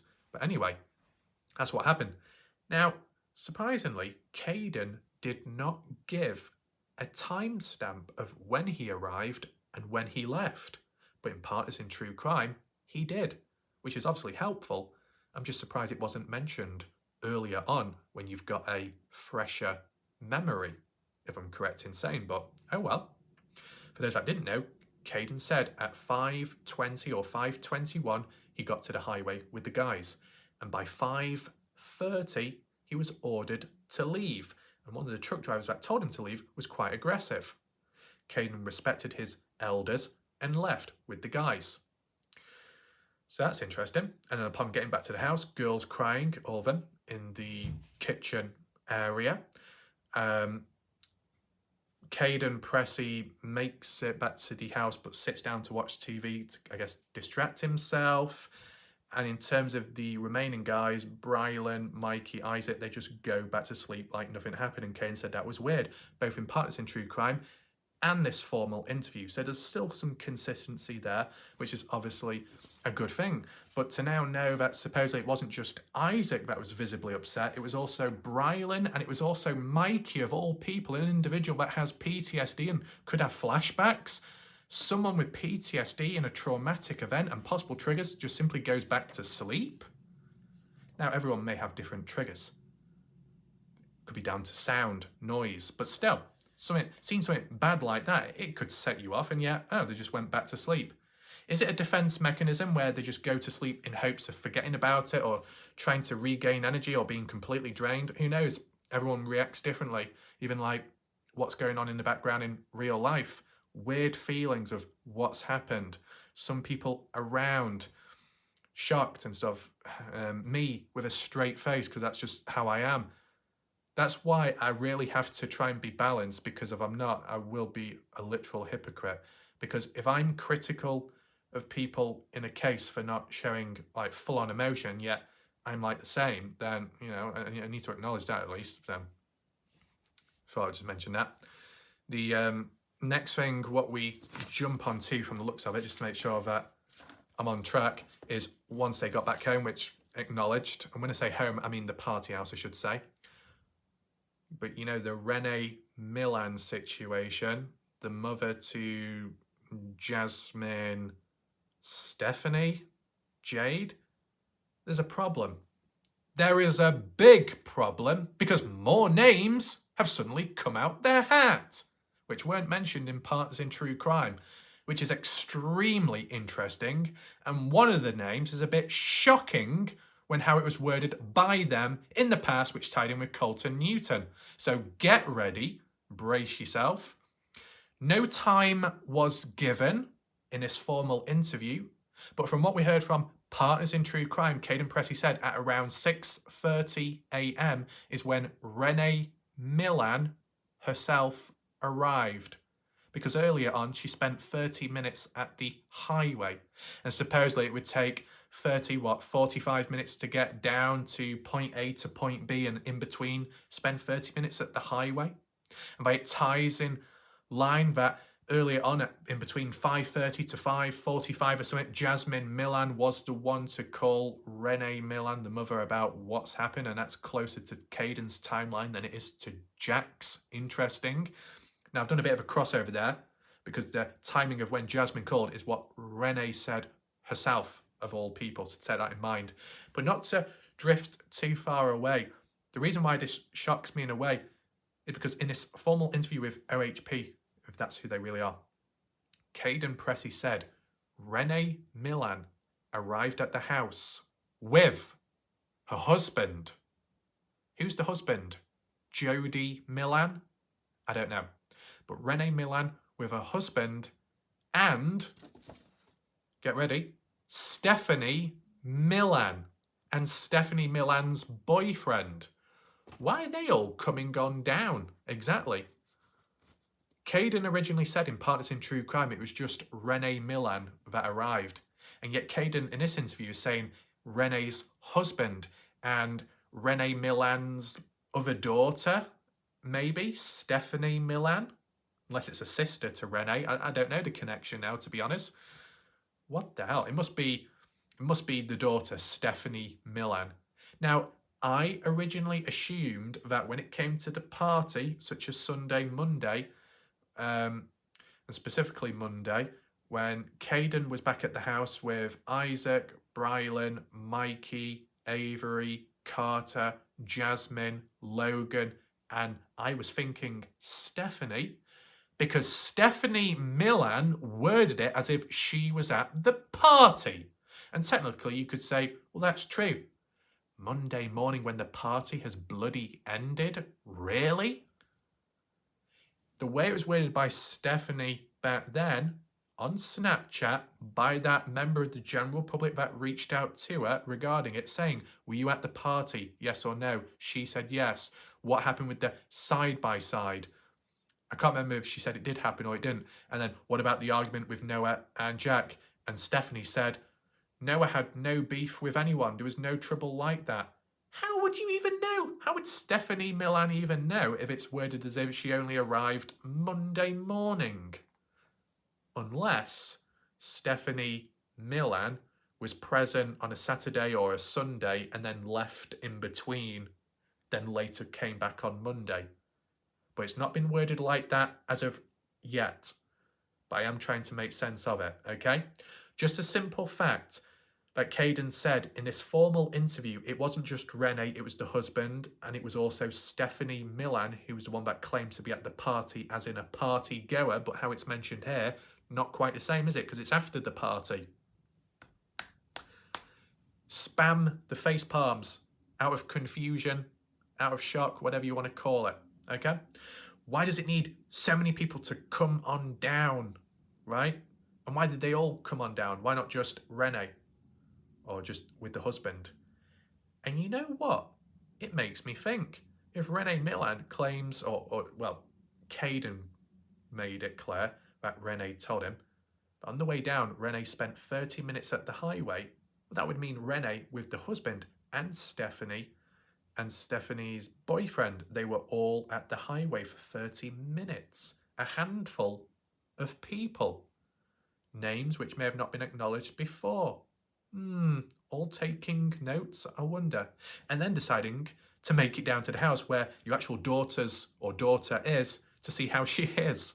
Oh, we'll just spend 30 minutes down at the highway, even though one of our daughters at least is probably crying her eyes out at the house, but you know, she can wait.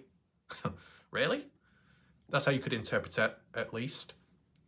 Very interesting. And Kaden, once again, reiterated his idea to clean up the beer cans, the alcohol, the bits and bobs, the rubbish, pretty much. Okay? Consistent with the Partners in True Crime one. But Kaden was wording it as in we. So it wasn't just Kaden doing it all, others helped. Now, Renee worded it as in it was Carter or Avery doing all the work and not exactly Kaden. It seems like Kaden initiated the idea and he started doing the cleaning, and some of the other partygoers did the same thing, supposedly. Okay. Kaden said himself that the purpose of that cleanup was so no one would get in trouble. But Renee Milan said there's no point moving anything. The police are going to know what's happened anyway. Oh, but you think it's good to move the guns, though? You've got another agenda or a similar reason as to what Kaden does. Don't want to get in trouble? There's a major conflict and contradiction there, and it will make a lot of sense in just a second. Don't go anywhere. Right, so we're basing this on 6:30 in the morning onwards as this is all going down. Moving the cans. Kaden's mentality is so no one gets in trouble because of underage drinking.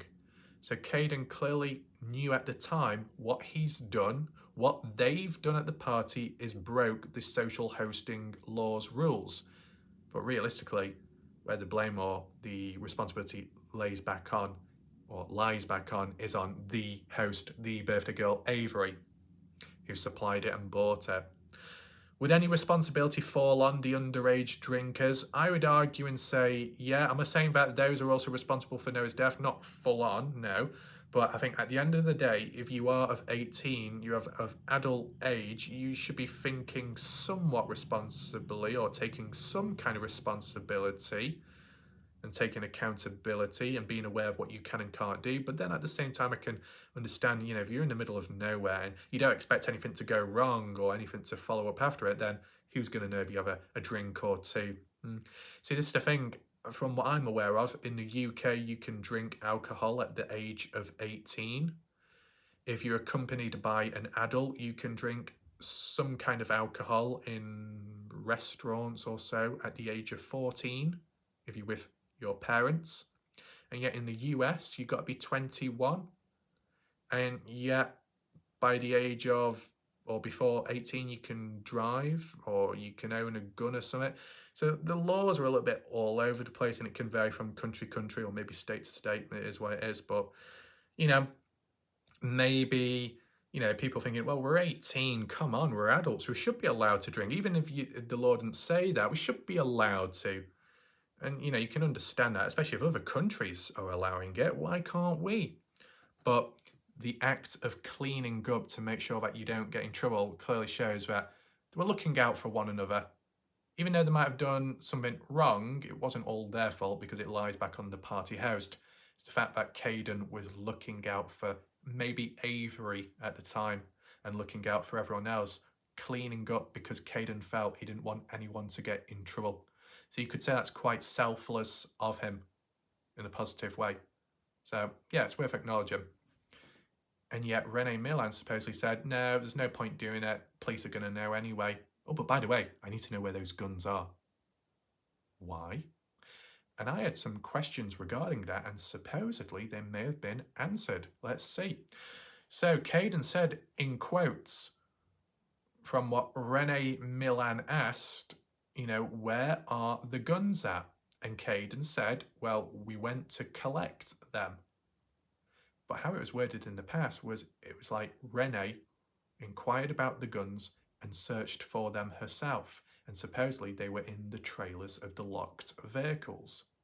But from what Kaden says, he himself and maybe the odd other person went to collect the guns and then pass them on to Renee. Now, how many firearms were at the place at the time in the moment in which Renee Milan was collecting them? Well, we've heard about it, 30 to 40 people at the party. And in between, people departed. How many guns remained? That many. Are you kidding me? The 3 firearms which were present on site were owned by most of the individuals that were there at the bloody location. Why does Renee Milan need to collect those firearms to pass them on to the same people who are already there at the party, who will be leaving that party likely with their firearms in their vehicle? What is going on? I could understand it if the remaining firearms were left behind and forgotten about by previous partygoers that left earlier, as reckless and irresponsible that is, might happen, and you rounding up all the firearms to drop them off to the owners so they don't have to come on back. I get that. But you could say, well, how do you know whose firearms who? Because Kaden explained it in Partners in True Crime, and it was also reiterated here. 3 guns, 1 a shotgun, 12 gauge, owned by Isaac Rojas. You saw that in the footage at supposedly 1:30 in the morning AM on Monday, in which Kaden recorded it when Noah was getting slapped by Brylan and Isaac was in the background holding the shotgun. So that pretty much confirms that. There was a bolt action described as a hunting rifle in the Partners in True Crime interview, which was owned by Brylan Sweat. And then there was like a variant or some kind of, or close to an AR-15, a blackout with a thermal scope. Well, supposedly that's owned by Jack Newton. But there's some contradictions, because Jack Newton said he locked his gun, his rifle AR, his thermal scope gun, in his vehicle, the bed of it, or the back of the truck. He locked it in there. And I was assuming that, so the other firearms were left inside the house. So why did Jack prioritise leaving his aside and locking it elsewhere, outside of the house, but in a vehicle? Do you not trust other people? But is this one of many Jack Newton's lies in which Kaden says, well, actually, all those firearms were inside of the house, even though Jack says he locked it in his vehicle, and yet Kaden found it in the house? Interesting. It just so happens that when you go on Jack Newton's Facebook page now, that background photo, not the profile, but the background banner, like what you get on YouTube, custom photo originally of the AR-15 rifle with the scope, is no longer there. It's been changed. And I said some weeks ago, be on the lookout, because the next time you go on that page, it might not be there. And it's not. Or at least for the time period, right now, it's not. Coincidence or what? Thought I'd just mention that. So, out of all the people at the party house, shotgun, Isaac Rojas, is he at the party house at the time of Renee Milan's arrival and demand for the guns? Yes. So why does it need to be handed over to Renee? Bolt action rifle, is Brylan Sweat the owner of that gun present at the house at the time? Yes. So why does Renee need to collect it then? To return it back to its rightful owner? The bloody rightful owner is staring you in the face. Jack Newton, the only exception, because Jack was at the highway still, supposedly, right? Because from 5:30, when the guys, Kaden and them lot, returned back to the house, Jack remained at the scene, and I'm guessing remained there up until whenever, even though Jack claims to only have arrived at the scene at around 6 in the morning from sleeping in at 5:53 when waking up. But that seems to be another bullshit, completely different timeline, just so you don't get confused. Not a part of Kaden's timeline. So, The only thing I was thinking of, well, if Jack got from point A to point B from the highway back and forth, regardless of how many times in his vehicle, and if that vehicle, what he claimed to have locked his gun in, well, it's on him at all times, so it doesn't need to be fetched from the house.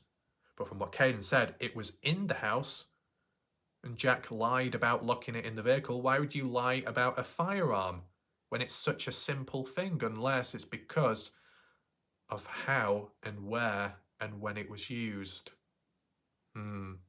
Interesting.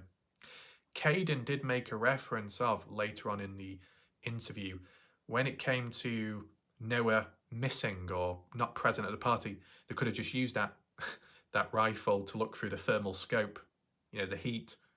I think isn't it black and white, and it'll show up in white if there is like someone present nearby. I think that's thermal. But then I get mixed up with the other one where everything can be a mixture of red, orange, yellow, and it's like a heat thing. I get mixed up with it. I'm not an expert with guns, even though I do play a lot of video games, and you got the thermal scopes. I do remember one scope being black and white, and it would show up pure white if there's like a heat of an animal or a person. And if you're in the pitch black and you can't see much, use that scope. It's a good point by Kaden. Could have been used. Maybe put the gun on safety. Put the gun on safety mode, or if you can, take the sight off and just look through it. That didn't happen though. Anyway, collecting guns at the party house. Why the need to do so when most of the rightful owners are in the presence of their own guns, and yet Rene is asking for them? What gives Rene the right to take the guns away from the rightful owners that are present on site at the party? It sounds absolutely stupid, doesn't it? Anyway, moving on. Next thing mentioned. I said left the house at 7 a.m. ? Because that's the time what Kaden provided on Partners in True Crime interview when they all left, with I guess the exception of Logan, Avery and Carter staying at the house because that's where they lived at the time, from the looks of it. No time was given in this formal interview, so I'm just assuming it's the same as provided in Partners in True Crime. But Kaden Pressy did say he dropped the guys off, as we've heard, same old, and I'm guessing Rene Milan left as well. When were the firearms exchanged or passed on? I don't know why. Because, we heard Rene Milan, and it was mentioned by Robin Smith, the aunt, I believe, on Reddit, and it's been confirmed.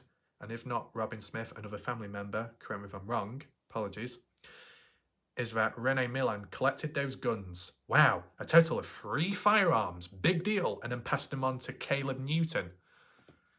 It's like you've got some toilet paper and someone comes around to take it away and says, where is it? I'm going to take your toilet paper away. You might need to go to the toilet, but I'm taking it away to return back to the rightful owner, which is yourself, and I'm talking to you right now. But in between, I'm going to walk off, I'm going to hand the toilet paper to Caleb, and then Caleb is going to come back round and then hand it to you. And if you shat yourself or not by then, it is what it is. What a fucking stupid thing that is, isn't it? That's how it comes across in this. What the hell? Yeah, I could think of some other jokes about dropping soap and bumping one's ass on it, but that could be for the future in terms of where people end up, right? Anyway, so Kaden Pressy did mention one timestamp which may have been mentioned in Partners in True Crime. I can't fully remember that. Just before 8:30 in the morning is when Kaden Pressy made it back to his house and then told his father as to what's happened. Okay. But Kaden did say he had to go around a mile section due to the road being locked off, or a portion of it. Me personally, I don't know what mile section means. Does that mean you go so far down the highway north and then take a turn off down a country road? Does anyone know? I don't know personally. But either way, there was a blockage, so they had to take an alternative route back. Interesting. But earlier, I guess, before police were even there, Rene was able to pass on through. But that was at a time of well, actually no, it was at 6:30, well, not 6:30, but could have been around 6 in the morning possibly, which you could argue and say is before police got there anyway, so it would have been a bit of delay in when they decided to block off or lock it off the road. So then the next time when Renee was about to pass by it, couldn't this time, just like with Kaden, because of the police presence and locking on him. So there's that. Anyway, Kaden Pressy says, no Presgrove. So this, what we're looking at now, is kind of reverting back to all the events that unfolded, right? So before Noah's death, before the highway situation. And I think that's just because of how the questions came about within the video itself, okay? Within the interview, I should say. I'm just being cautious of the timer because I don't want this video to overlap in storage on my phone. So I'm going to keep looking at the time just to be sure. But Kaden Pressy, and this is a very, very important point, and the reason why I want you to listen in is because it's something what Jasmine Millan has said before, and even Sarah Long. People in which the general public are very sceptical of and thought was very suspicious to say. But Kaden Pressy said it in his own words, that Noah Presgrove always walks off at parties. Not just this one, but ones in the past.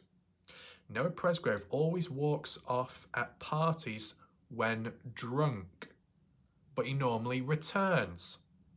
That's literally like what Jasmine Millan said. Oh, it's normal for Noah to wander off somewhere and then he would return back.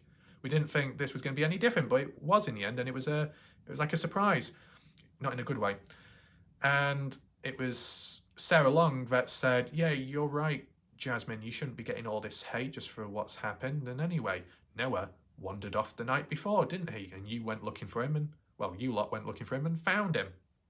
How true was that particular event of wandering off? I don't know, because Kaden didn't acknowledge it. But for Kaden just to simply say what Jasmine was getting at, as in the past, supposedly, Noah always walks off at parties when he's drunk, it's not out of the ordinary. It's important because people, and that can include me, questioning Sarah Long, questioning Jasmine Millan, finding suspicion in what's said, and yet Kaden Pressy said the same thing, right? So when we refer back to the bedroom situation of sleeping, the debacle about it, and Noah supposedly stormed off, oh, Noah wouldn't react like that because of just that event. You know, he keeps it together. Well, if he was drunk at the time, and then Kaden says he always walks off, maybe that was the time when he did walk off. But in walking off, he planned on returning back later. What he didn't realise, he may have been distancing himself and putting him in a different environment where he was more vulnerable, as in outside, in the dark, away from other witnesses. And then others took the opportunity to take it out on Noah, possibly. Or if they were already waiting outside. You get what I'm saying? So the act of Noah walking off, maybe by his own choice, his own doing. But if Noah was, usually walks off, as Kaden states, was it normal for Noah to put on mismatched shoes? Or let alone to put shoes on anyway when going out somewhere? Because if he's intending on returning back to wherever he was at the first place, was he wearing shoes back then or what? Or was it just this one occasion, by accident, he put on mismatched shoes, or he was completely out of it compared to other times and was just decided to put them on? Now, we've seen Noah without shoes, without socks, probably because of the heat out there, but also because of the flat ground. Yeah, the patio area where it's concrete. You start going on the dirt road, could get a bit bumpy. Loose rocks, stones. And is that like vegetation or, the spiky little plants? Can't remember the name of them. They could embed themselves into you. It could be very painful and uncomfortable. That's why you'd wear shoes. If you're going on foot and covering distance, you're more likely to wear shoes, just so you're a bit more comfortable in the terrain you're on. So it implied that when Noah walked off at the time, supposedly, from what we heard, 3:30, the original timestamp, and putting on mismatched shoes, how much distance was Noah going to cover anyway? That's what I want to know. And maybe he might have intended on returning back. Maybe he did walk off, he just never left the property. And even if he was alive, he still wouldn't have left the property. Now, I know originally I was coming across the idea of, did Noah want or need to leave, and that's why he left and maybe proceeded onwards? But then I did say that when it came to the golf club situation, it kind of drew me back to probably Noah didn't leave the property, but maybe an attempt was made in some way or somehow. Didn't make it that far. From what Kaden has said in this interview, it kind of changes it once again for me, where I feel that Noah made an attempt to distance himself, made it clear in his mind that he was going to return back to the house anyway after cooling off, as people have claimed, cooling off, but never got the chance to because he was taken out. And when you separate yourself from other people in like distance, proximity, physically speaking, and when you're away from it and in a blind spot where it's dark, you're making it easier for the killer or killers, right? Obviously, Noah may have had no clue about it, but make yourself a bit more vulnerable accidentally, and things can happen. So, very, very, very interesting. Now, what else? Kaden Pressy said that Jasmine Millan told people Noah walked off. So, like, went around telling people. That would have to be, I'm guessing, after 3:41, unless it was just before that. It was around it though. And how do we know? At least because 3:41 was the actual timestamp of the Snapchat post by Jasmine Millan when she was smiling, saying, well, Noah's missing. Right? Seen as a joke at the time, maybe.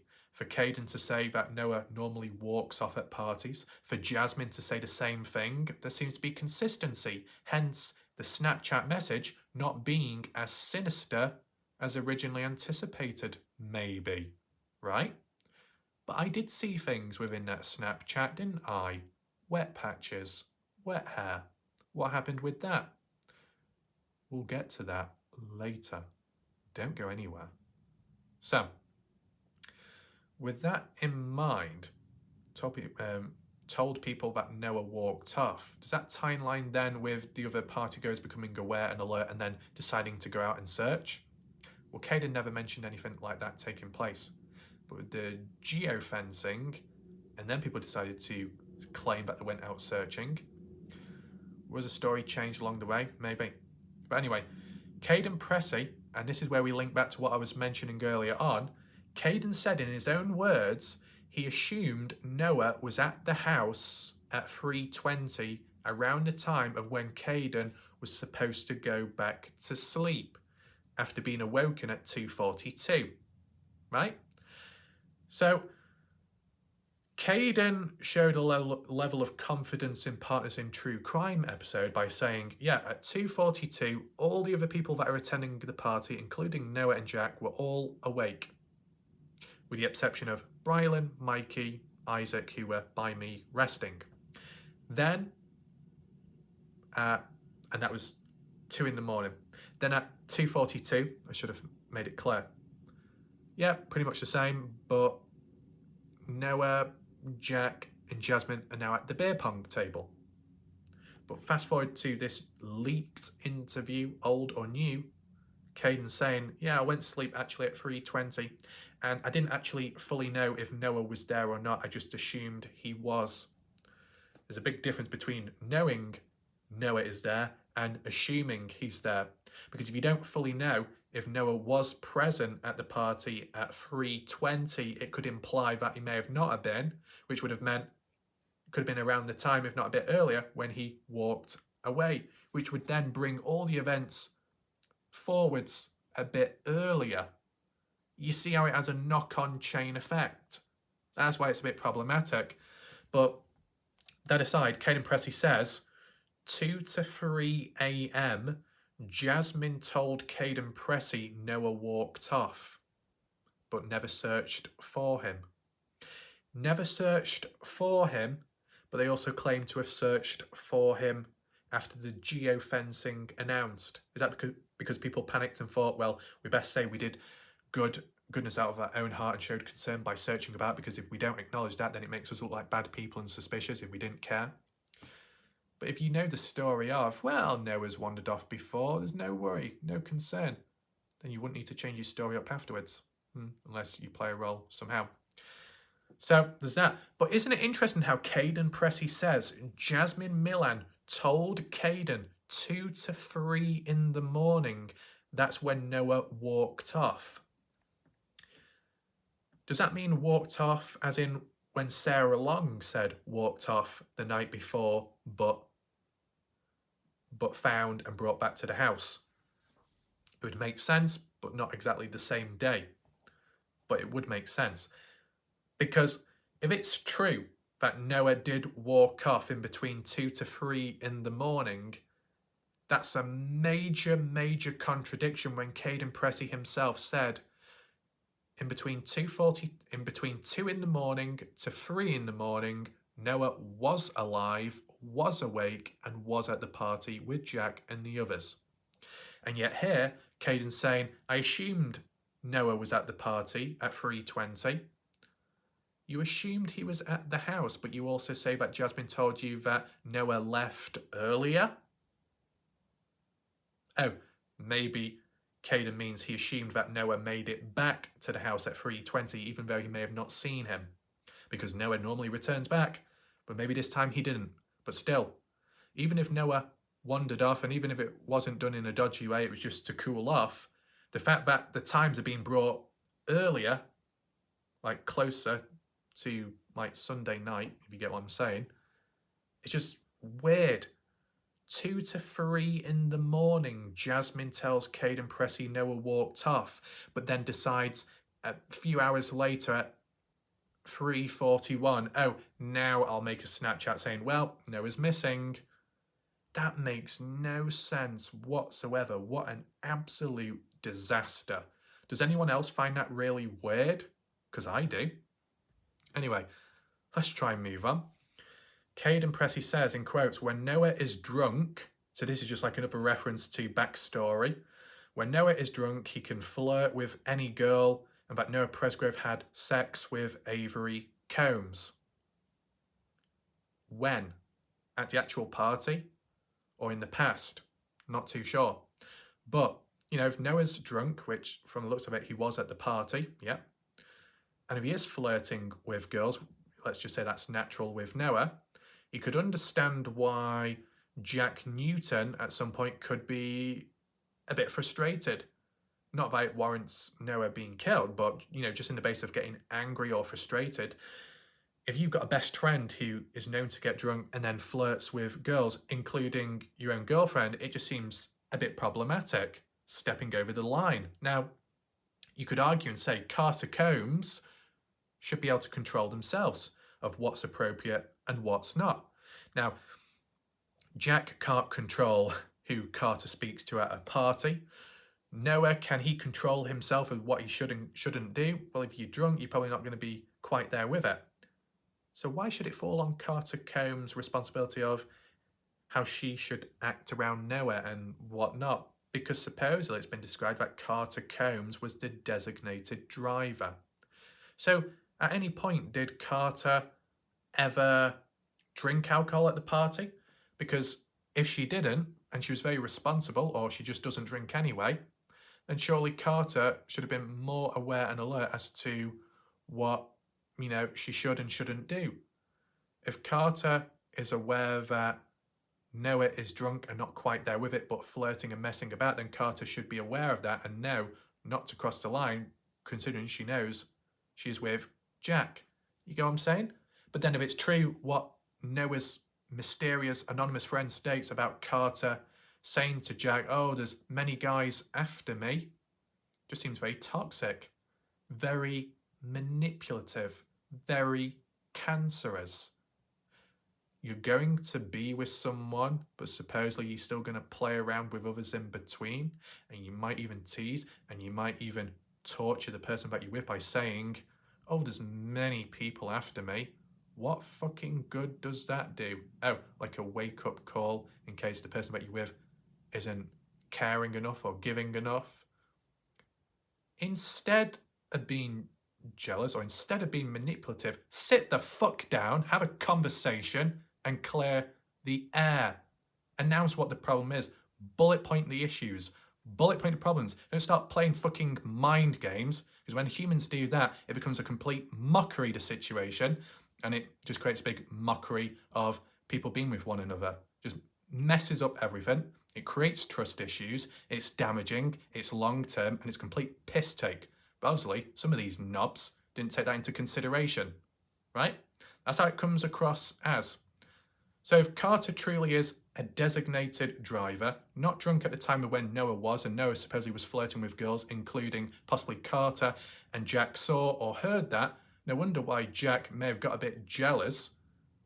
Could you say Jack still is a bit insecure in some way? Maybe. Because what you got to take in mind, Colton Newton did say, and I think it was Saturday, as Colton was claiming to be there, that Colton spoke with Carter or played beer pong or something, and Jack got jealous over that too. And if Colton was just simply talking with Carter and not flirting, then yeah, you can say that Jack is over the top, being a bit of a jackass, maybe. I do find it interesting though how supposedly Colton claims that he was ordered by Jack not to come back the next day. An older brother being told by a younger brother what they can and can't do? Does it normally work like that?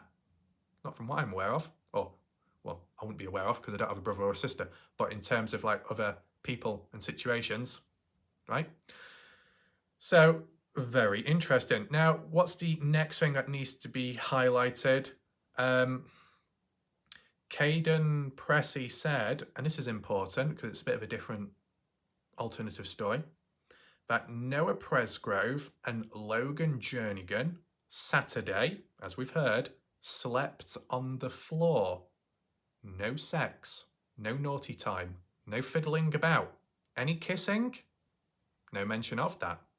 But Avery did walk in or notice them on the floor and said, I will kill you if you did do anything. So Noah supposedly has a girlfriend at the time of the party, whether they attended or not, and Noah had an argument with Jack Saturday night about Jack flirting with Noah's girlfriend, even though Noah supposedly doesn't have a girlfriend at the time, but also is with Avery and fiddling about there, but then also with Logan the same day on the floor but not doing anything. Jesus Christ. There's a lot of action going on, or supposed action. Interesting though, that Noah Presgrove and Logan Jernigan slept on the floor Saturday. Why? Why? Logan has her own bedroom. From what's been said by Alicia Lee in the past, Kaden Pressy's mother, Logan has her own bedroom at that party house at the time and lived there with Carter and Avery. So there was 3 bedrooms, and Kaden's saying that instead of having your own bed in your own house, you decide to sleep on the floor. It's as stupid as living in your own house, right? You got a toilet, you own it, and instead of using it, you decide to dig a hole in the backyard and decide to do one there. What's the point? Use the toilet. Use what you've got and what you've owned. Don't just neglect it. You might as well use it if you own it. So like, with Logan, if Logan was to sleep next to Noah, why not in the actual bedroom then? Now you could say, well, maybe Noah slept on the floor in Logan's bedroom. But Kaden's saying that Logan slept on the floor with Noah. Why would you not sleep in your own bed when you've got one? How stupid is that? Unless they're passed out and they were too drunk to even get to the bed. That's weird. Weird. Because it's Robin Smith and Ashley Chadwick, which I believe mentioned within the Partners in True Crime interview with Jack. Presgrove's family said Noah stayed the night Saturday at the party house and slept on the floor with a friend in Avery Combs' bedroom. And Noah had no issue with that. Nor did Avery. supposedly. Now, if Noah was in Avery's bedroom on the floor, along with Logan, well, one, why would Logan do that when she's got her own bloody bedroom in a different room? Use it. It's common sense. And two, if it's true what Kaden says about Logan and Noah being on the floor, and they just happen to be in the same room as Avery, then why would Avery say, I would kill you if you did do anything or had any fiddle time? If you're in the same bloody room, I think you're going to be hearing some heavy breathing, slapping, clapping, rounds of applause, and much more, right? It makes no sense. And yet it was Ashley Chadwick and Robin Smith that said Saturday night is when things happened. Jack Newton in his interview claimed that Noah Presgrove and Logan Jernigan kissed. But Ashley Chadwick, Robin Smith said they did more than that. And yet Kaden Pressy is saying that they had no touchy-touchy time. And Avery, in the moment, was saying, you better have not done anything, because if you did, I'm going to kill you. But why should that matter with Avery when Noah isn't with Avery at the time and has another girlfriend, but doesn't, but does, but doesn't, but does, and then Jack says is flirting with her in the background? Oh no, this is a Dylan Rams case. It's a Dylan Rams case, isn't it? On, off, on, off, off, on, off, on, off. What the hell? Oh well, there you go. Let's move on. Kaden Pressy says, Jasmine Milan, here we go. This is important because not only was my question, well, it wasn't even a question, whilst my questions have been answered along the way, indirectly, naturally, and done well, supposedly, I might have been right all along. Dylan Round's case all over again. There we go. And I say might because you never know, there's possible twists and turns in the future. But the reason why I just did that, Kaden Pressy says that Jasmine Milan's shirt was wet. Wet at 3:41 to do with the timestamp Snapchat announcing Noah is missing from the party. I did an actual video and it's documented on my channel where I looked at that Snapchat and I said, if you look at Jasmine Milan's shirt, there are wet patches. If you look at Jasmine Milan's hair and the strands, it's wet. And it just so happens that the shower occurred before that. It could possibly highlight that Jasmine Milan was responsible for washing Noah down to get splash marks on. Kaden Pressy seems to confirm that. I may have been right all this time. That's good to know. It shows a level of confidence and progression within the case and my understanding along the way. Now, we've done with one sheet. We move on to the second sheet. There we go. So that's kind of interesting. That now, some people could say, yeah, but, you know, you could get wet in many ways. You know, Sharon gets wet in other ways. And anyone else in between. But this is the thing, I did do a demonstration of wetting myself where I poured water over me just to show you what it can look like on a shirt, little wet patches and wet marks. Now, okay, I used a bit too much water, got a bit carried away, but you get the idea. You don't have to have water poured on you, it could be splashed on you. If you're stood near a shower with water pouring down on top of Noah's head, body, sides, it could splash onto you if you're too close and if you're washing the person down. So that makes total sense there. Bit of reinforcement, you could argue. So the next thing to mention is mentioned by Kaden Pressy. How did he know about the shower situation and who did what when supposedly Kaden was asleep at the time of it happening? Well, Jasmine, Milan, Carter Combs were the ones responsible for showering Noah down. And Kaden Pressy says he was told by the likes of Jasmine Milan Monday morning around 6:30 onwards when Renee Milan arrived at the house. Why was it talked about then at that specific moment? Any reason? Or is where it is? I wonder. Anyway, for Jasmine Milan to supposedly be responsible for washing Noah down would actually reinforce the point of being wet or having a wet shirt, wet hair. So it kind of reinforces that. Does it reinforce what Jack said about Jasmine Milan and Carter being the ones to wash Noah down?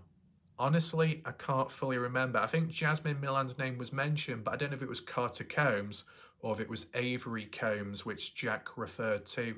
If it was Avery, Could that be because Jack's lying, or because Jack doesn't want to admit that his girlfriend Carter washed down his best friend?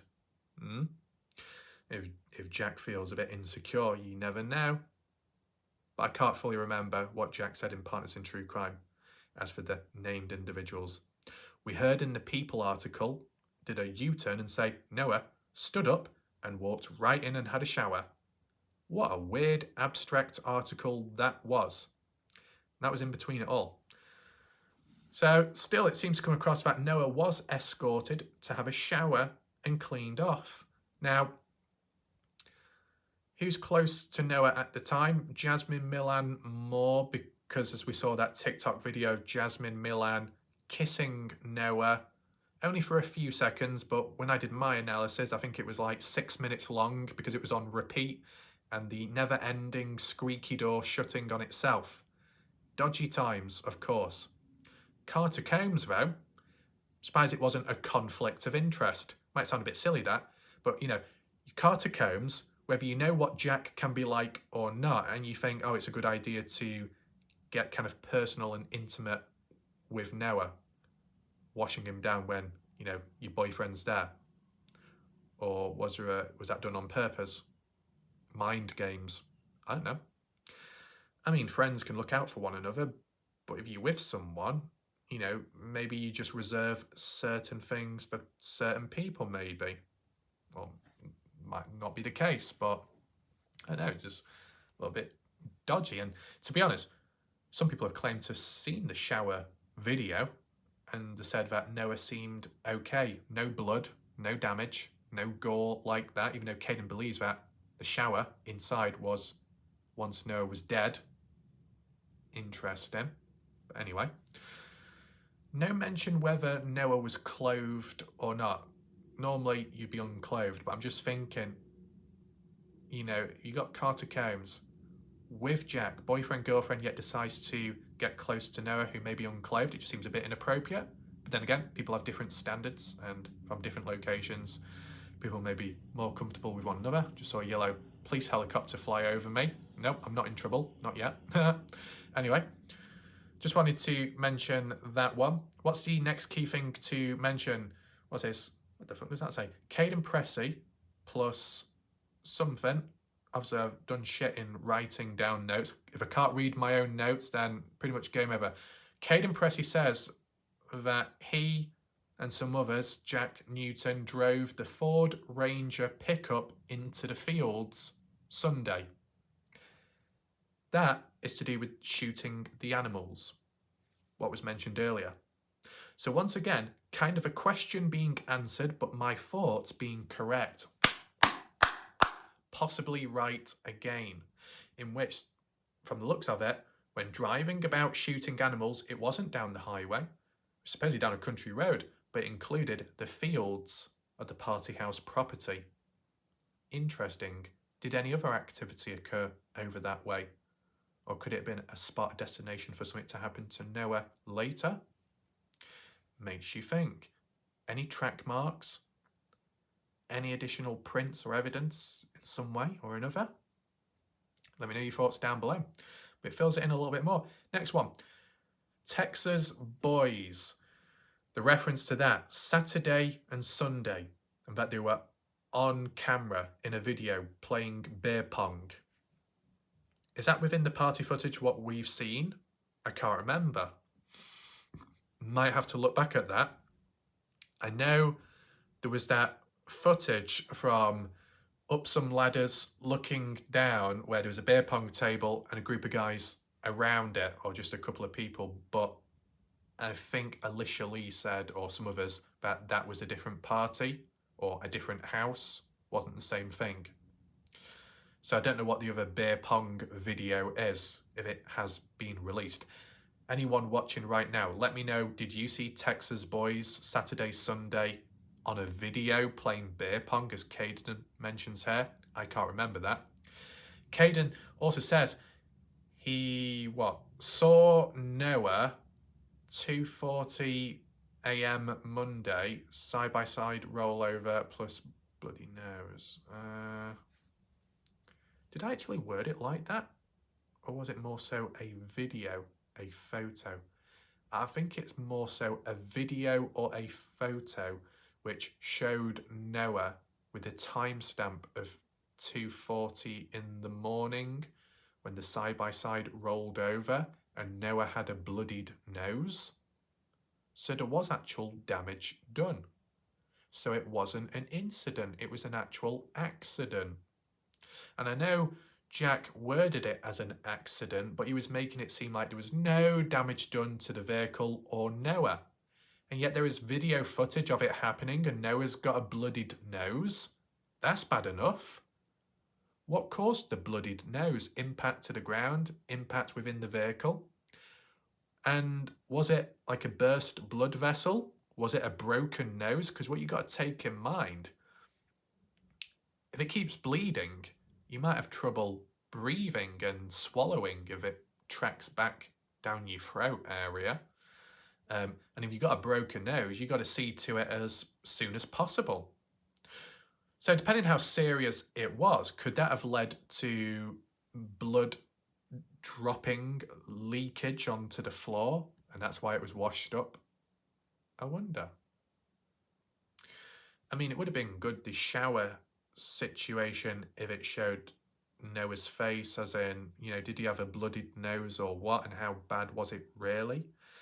The wash down to clean off the dirt on him, supposedly, but also possibly blood upon him. So Noah drew first blood even before people laid hands on him. Interesting. But then again, you could say the grazes on his fist earlier as well, drawing a bit of blood.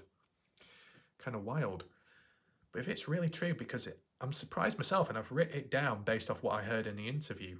Footage, Noah, 2:40 in the morning when the side-by-side rolled over. Kaden was awoken at 2:42 when the phone called. And if Kaden then went to sleep at 3 in the morning, and if not 3:20, there would have been enough time from 2:40 of the actual side-by-side up to the moment Noah decided to have a shower when Kaden could possibly have been awake to witness it. You get what I'm saying within that time frame period? Weird. Now, the actual rollover, Kaden asleep. 2 minutes later, woken up because of the call. If we're talking about specific timestamps from how it's been worded over and over again, 2:42 when Kaden woke up.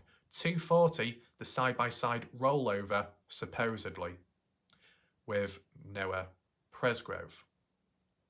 So Kaden wouldn't have seen it. He probably wouldn't have heard it.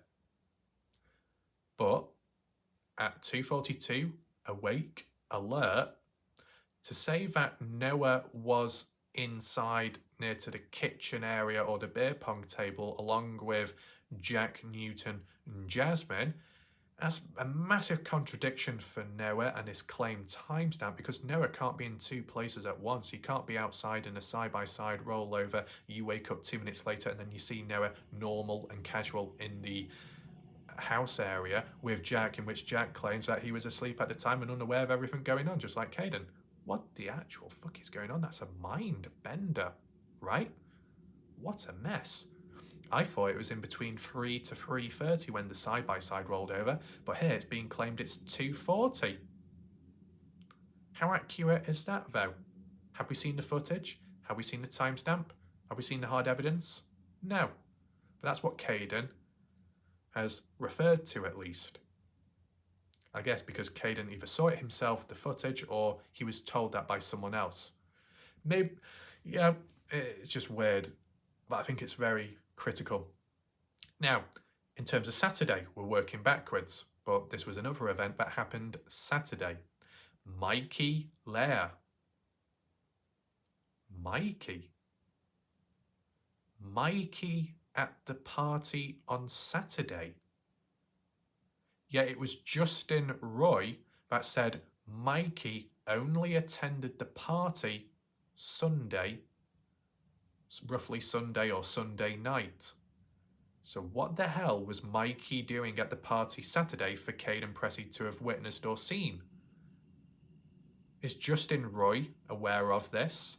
Because Justin Roy told me that Mikey only came on down Sunday and it was weird.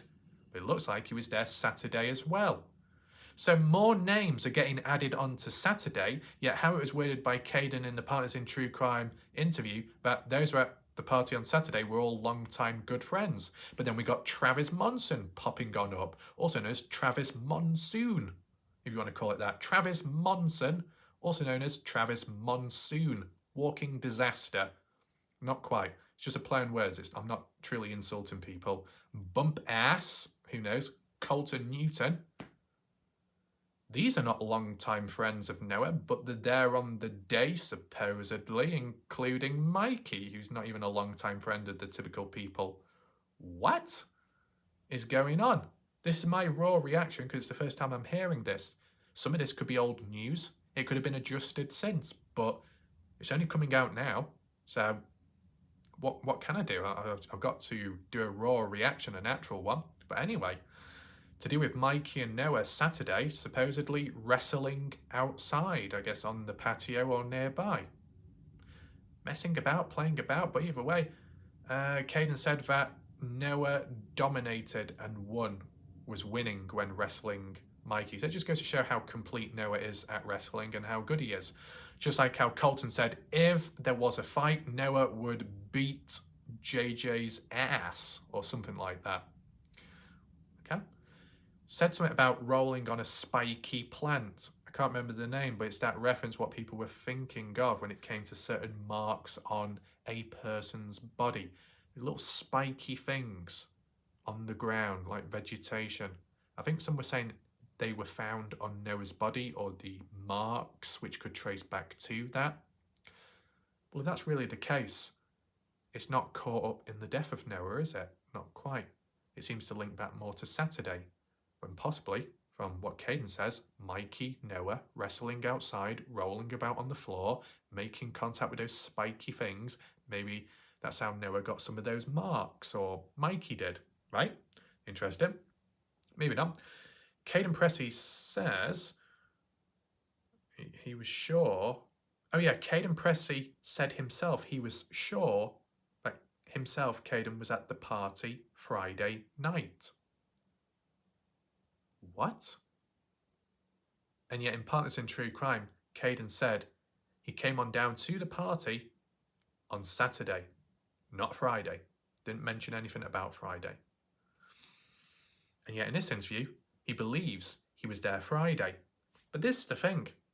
Is this where the gaslighting comes in from the interviewer, the authority, whether you like convincing Kaden that you were there, or maybe you were there Friday? So this is the thing. Whilst Kaden was going along, whilst saying everything, there was times where the interviewer or interrogator may have added a few words in to maybe make Kaden Pressy agree with or add on to his story, which is actually a kind of an influencer effect and biasness, which makes the whole situation unnatural and a little bit forced, which is really not good. Not from what I'm aware of. If Kaden said, you know what, I was there Friday, no, I was there Saturday, oh, I don't know, for the police guy or the authority to say, you know what, maybe you were actually there, to be honest, because it can happen. And then Kaden's like, you know what, yeah, that's pretty much it. Shouldn't be doing that. Should not be doing that. So that's a disaster, in my opinion. But this is what I mean. Friday. What's going on with Friday? All these references now. And I was the one questioning what happened then. Oh, it doesn't matter because Noah didn't die on that day. But it matters if Saturday's important enough, and if Sunday's important enough, Friday might as well be. Considering it's always regarded as a 4-day party, but all we ever hear of is a 3-day party or a 2-day party. Because if people say, basically, Sunday night is Monday morning, round it up, okay, then it's a 2-day party. Saturday and Sunday, that's pretty much it. It's not though, is it? Friday to Monday. So who was really there at Friday? Who truly knows that they were there? Because Kaden seems to think he was, but earlier on said, I'm not too sure. But the police guy says, maybe you were. And Kaden says, yeah, that's not natural. Not at all. Moving on. Kaden Pressy. This is where things get a little bit intense. So it comes along the theme of the switch up in behaviour of the interviewer, the OHP. Kaden Pressy talk about the footage and the evidence and whatnot, and police inquiring about it, you know, all of that. And then Kaden responds back saying, "Oh, but have you seen that other footage?" And I think that that answer led on because the original question by the police guy was, "Is there any other footage which isn't public?" or something like that. And Kaden said, "Oh yeah, there's that one with the firefighter and the police officer removing Noah Presgrove's shorts." Well, that definitely made the eyes widen of the interviewer because he got pissed off because of that. Why? Oh, because it's your own people, or kind of like those you kind of connected with in a way because of the area, the authorities. Oh my God, how could they be doing that? Are you sure, Kaden? Are you sure that really happened? And that's where the questioning comes on in, and it really intensifies. Now, this is not breaking news for most people because we did look at this ourselves when Michael Faze-Kaz basically gave a summary as to all of this in the past on Facebook. And some were saying it's 100% for certain. But because we didn't see the footage, we were a bit uncertain that there was 2 people with copies of that footage at the highway, and then the original individual that recorded it. But who recorded it though? Well, let's look a bit closer. Just hold on for a second. So we'll just go back over the details to check for consistency. Kaden Pressy, firefighter and police officer. Police officer removing Noah Presgrove's black shorts. Exactly as what we heard in the past by Michael Faze-Kaz on Facebook. Credit to them. Kaden Pressy says he's seen the video, and I believe the father and mother as well. Correct me if I'm wrong. But as long as Kaden Pressy has seen it himself, no wonder why in Partners in True Crime interview, Kaden Pressy said, "I feel like there is foul play."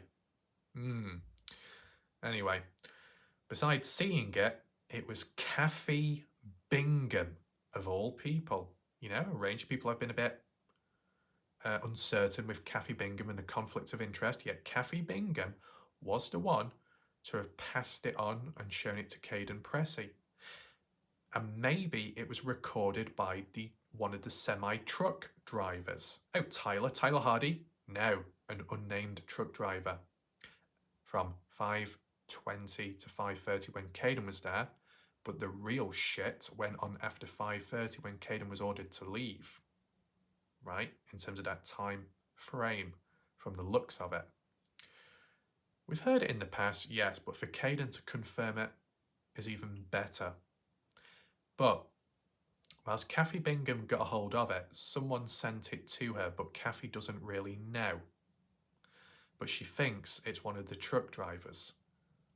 Why can't they just reveal themselves to Kathy Bingham and say, "Hi, I am the witness. I am the one that was there," or "I am a person that knows of the individual that was"? It would have been a lot easier, wouldn't it, instead of saying, "I think this happened, I think it came from there, I don't know actually."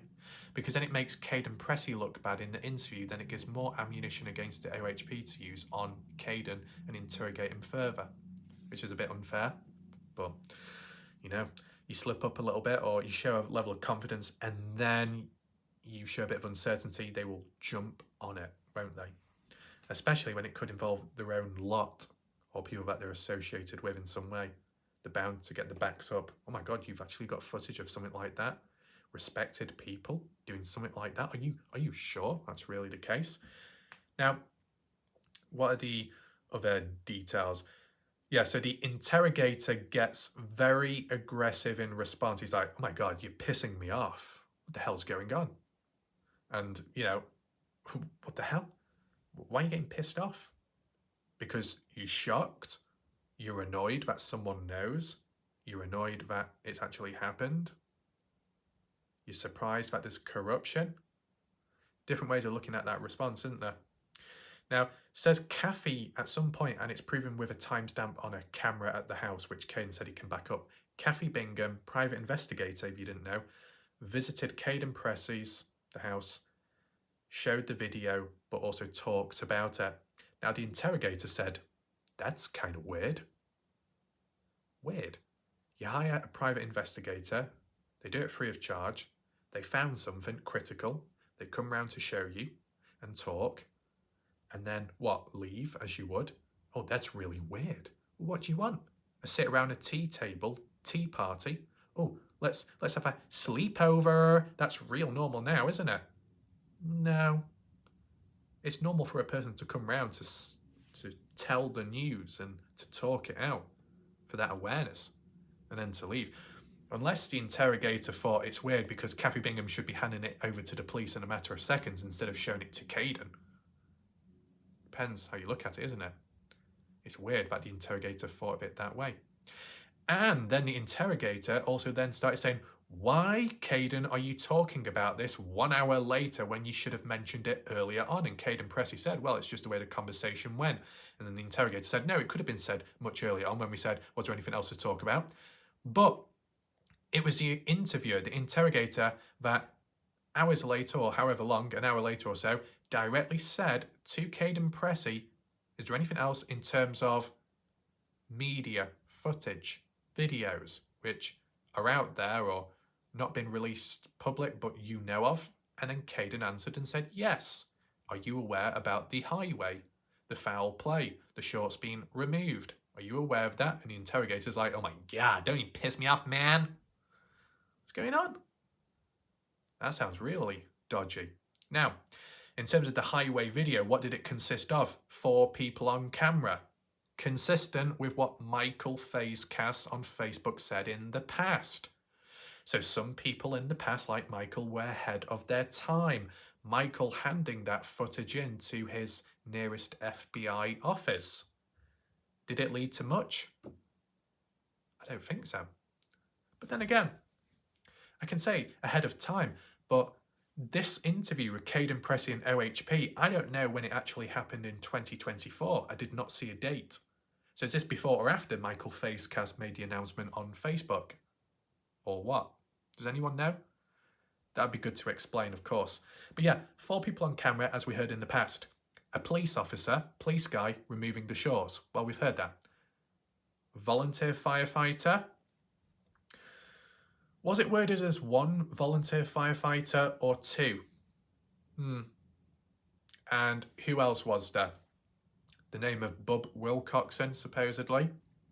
Well, this is like what's mentioned by Kaden Pressy, okay? Let's just stick with that for now, what Kaden said himself. 2 people in uniform, 1 a police guy, the other 1 volunteer firefighter, and then the remaining 2 people were 1 a Newton family member and then a Combs family member.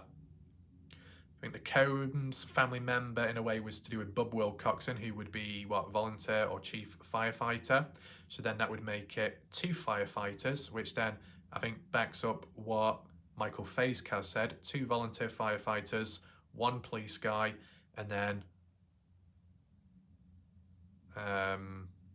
no, it can't be that because I think Michael Fazekas said 1 police guy, 1 firefighter, volunteer, and then the other 2 people were clothed individuals. So it is worded a bit different compared to how Kaden explains it, but close enough, I guess. So Bub Wilcoxon, Combs related family, and then there's a bold person who's another officer, which implies that there are 2 police officers, not 1. But one of them at least took the shorts off, the other police guy didn't. And one of the police officers was a part of the Newton family. And there might have been reference to that already.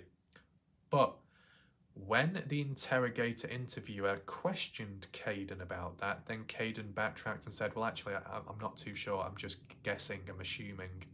And then that obviously gives ammunition for the interviewer to tell Kaden off in a way, like a naughty boy. So that's unfortunate.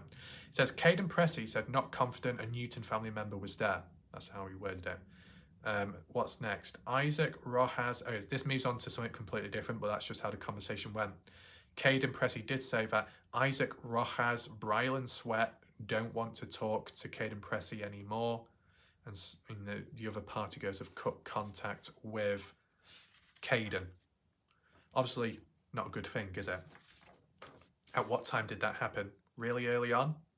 Fairly early on, I think in 2023 at some point. But I do believe a month or 2 later, Kaden said he was still hanging out with Jack for a bit. But then past that point, things went downhill. What truly caused it? Well, 3 to 4 months ago at least, Kaden said that his mum, Alicia Lee, says she doesn't trust Jack and she didn't want Kaden, her son, hanging around Jack. Bad influence and whatnot. Okay, fair enough. Didn't want him to hang out. And then I believe that Kaden said, well, he can't hang out with Jack because of certain reasons. So maybe that's what escalated it all. Oh, you think you're better than us? Oh, you think we're suspicious? Well, we're done now. Not enough understanding though, not enough patience. But, you know, I think maybe Alicia Lee had the right call, looking out for her son and stuff. And Kaden followed that and understood is what it is.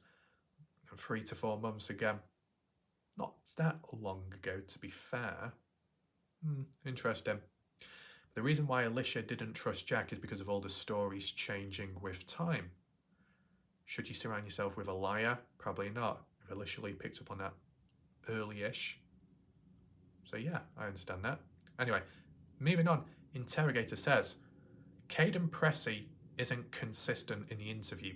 That was my own note, but that's what the interrogator was getting at, that considering that Kaden Pressy said a few things early on in the interview and then changed it later in the interview, it's basically highlighting Kaden as a hypocrite. So Kaden can call out Jack for lying and changing the story 7-8 times, and then the interrogator, in a way, is bringing Kaden Pressy back to ground earth and saying that, well, you've done the same thing, so yeah, you can call out Jack, but don't you think other people would be thinking the same towards you as you've done towards Jack because you've changed the story throughout this interview?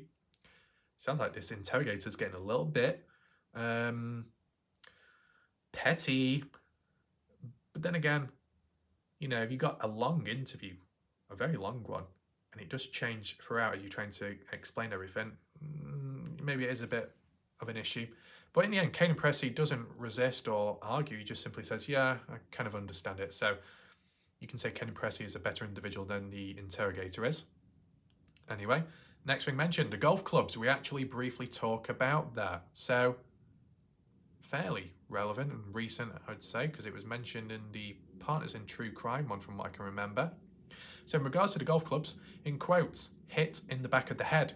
That's what was mentioned online. That's what people thought. Kaden Pressy highlighted that. But in terms of where golf clubs were found, the supposed ones were at the scrap pile behind Jack's place. Is it plumbing or some kind of business? So does Jack live with Caleb, Rosa Newton, etc., or that Jack lives near to the business and the scrap piles behind both areas nearby? Whatever. We've heard it before on Partners in True Crime, and it was earning bare money. I guess just doing a few little chores to get some money in between so then they can buy things. That's normal.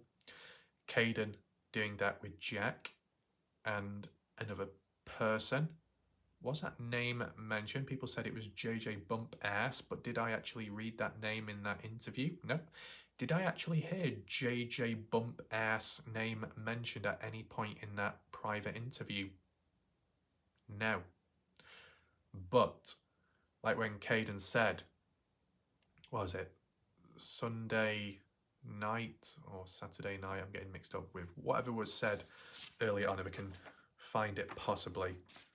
Just give me a second. Sunday, Monday, crossover, everyone asleep. Colton, Newton, Travis Monson and another skinny kid came back to the house to take beer. Was that skinny kid, that other kid, the unnamed one, actually JJ Bump Ass, bumping into the night to get the beer and back out?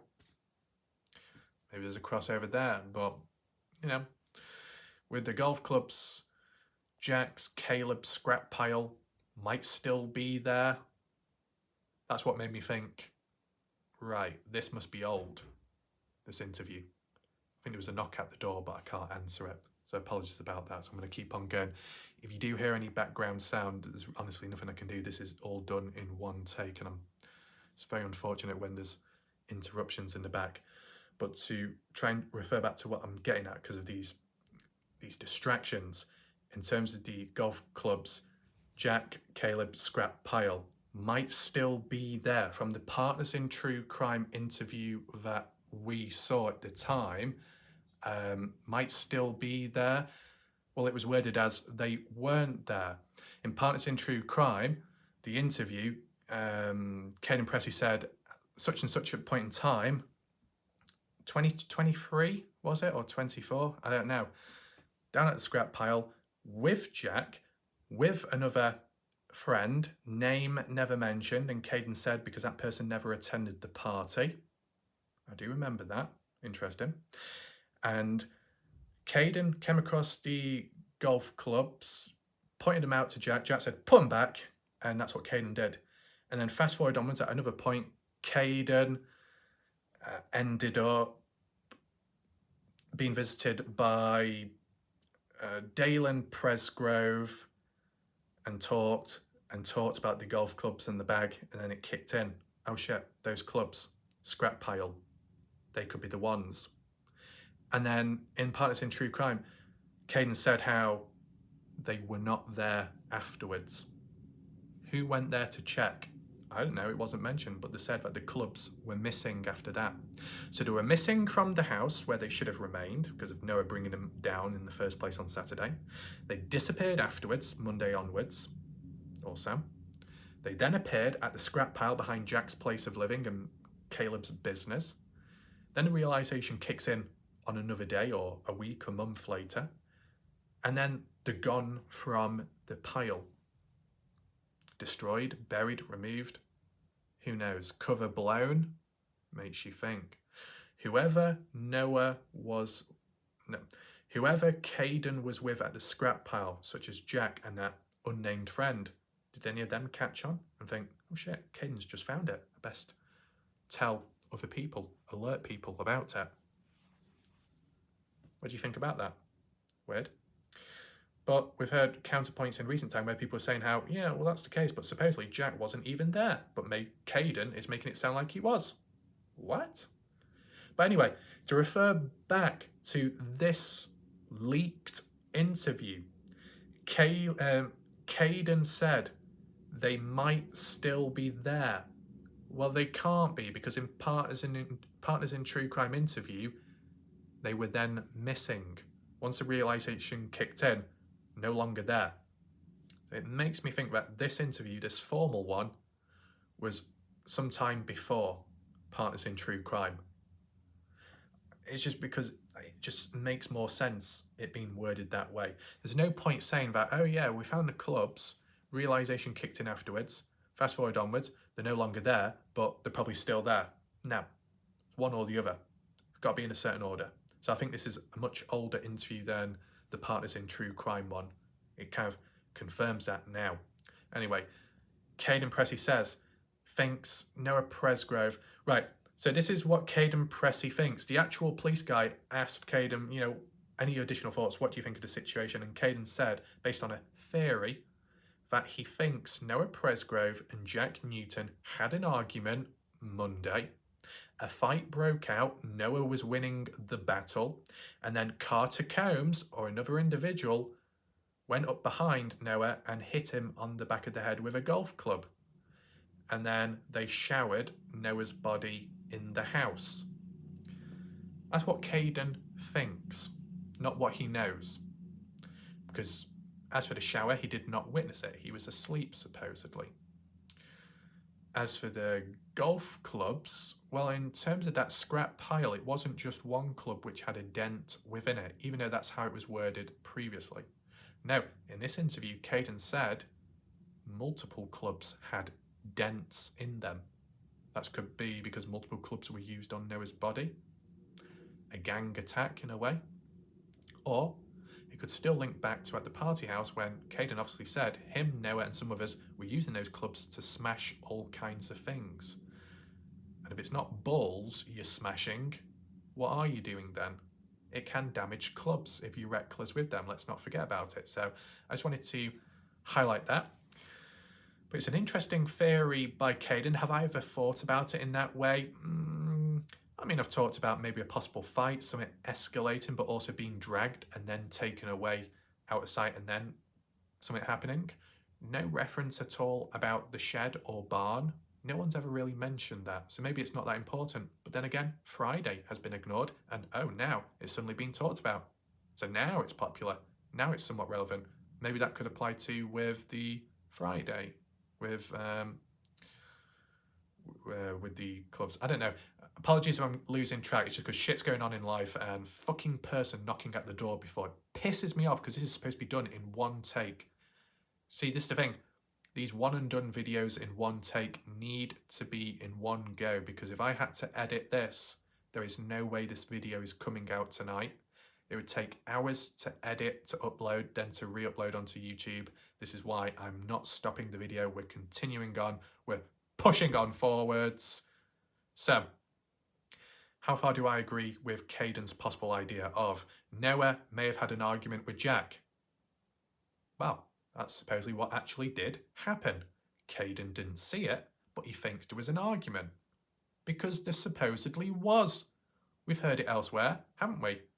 That argument Monday, I guess just before Noah left or in the process of leaving, it was Justin Roy with his family that were down there must have relayed it onto Justin Roy, in which Justin said Noah and Jack had a final argument, and it was quite a full-on one, and it was quite aggressive. That says a lot. And if Kaden thinks that argument then led to fighting, and Justin Roy says there was an argument and it was aggressive, it could have led to a fight and it breaking out and escalating. But in terms of Carter Combs, of all people, hitting Noah Presgrove on the back of the head, it's almost like the Joker and Harley Quinn. Wow. And now, I know people may not agree, but would Carter Combs be physically able to whack Noah on the back of the head with a club with enough force? I mean, if she's the designated driver and not drunk, she probably would have a bit more stability and strength in swinging a club, possibly. So, some key points to take from that. But being whacked on the back of the head and then just simply being showered in the house, that's what Kaden thinks. That doesn't sound realistic. I mean, yeah, you could be whacked on the back of the head and you could die from that. But let's not forget all the other injuries to Noah's body, right? There's a lot more that went on than just a simple whack on the head. The whack could have been the start of the things, and then that's what followed with other stuff. But supposedly, there is a video, as we've heard, of the murder. And it didn't show Carter, supposedly.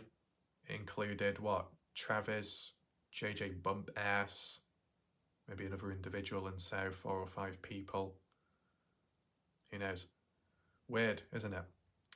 What else do we have? Kaden Pressy says he believes that there is foul play, which, to be honest, even if video footage during the death or just before doesn't exist, but at least there is true footage of the highway, and Kaden has seen that of shorts being removed by a police guy and then disappearing afterwards and replaced with white shorts.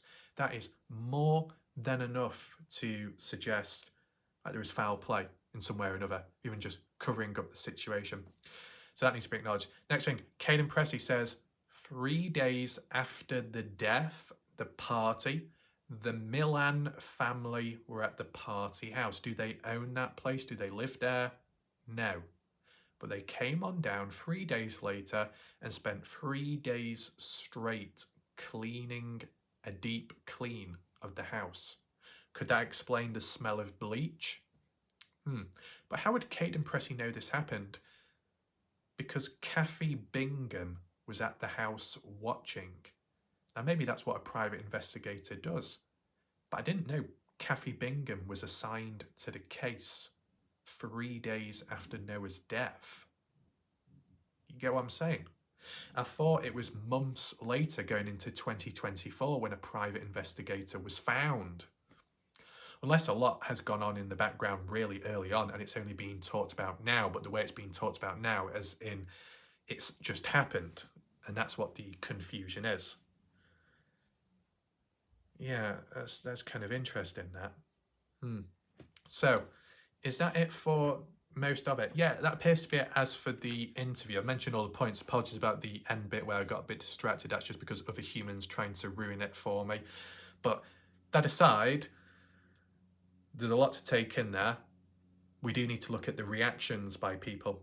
See if viewers or people on Facebook questioned what I questioned, got confused how I got confused, or picked up on stuff which I picked up on.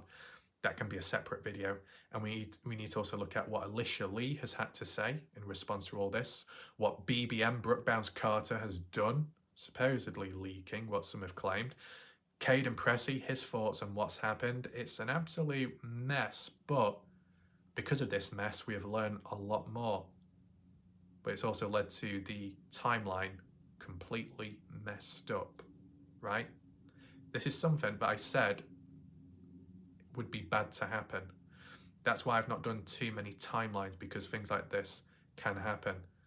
So I don't know if I'll have to make any adjustments or what. We'll just have to see with time. But hopefully people understood this video and where I was coming from, what I picked up on.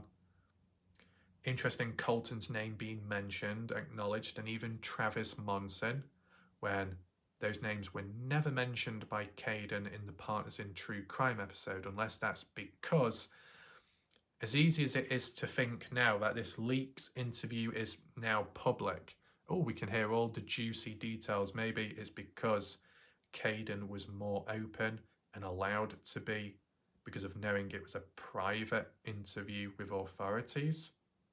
So that when Partners in True Crime comes about, Kaden can't talk about everything, so he leaves gaps. That'd be common sense as well. It's just easy to forget about it when it's so accessible now, this particular interview, even if it is a lot older. It's just interesting. What was the whole point, though, of a person leaking this? What does it actually do? You know, is there a goal behind it? Maybe we'll find out when I do my follow-up of the after effects, the backlash of this leaked interview. And ultimately, how much does it harm the case and the justice for Noah? People should be questioning that too. Anyway, hopefully you enjoyed the video. Feel free to like and share with the thumbs up button and the share button down below. That would be much appreciated. Take into consideration, well, no, I need to take into consideration that this breaking news has come about within the last day or so, but as you know, I've been catching up with the other previous things. I can't do everything all at once. It's just not possible. And YouTube won't allow me to upload multiple videos in a day either, unless I get punished. You know, we've seen it.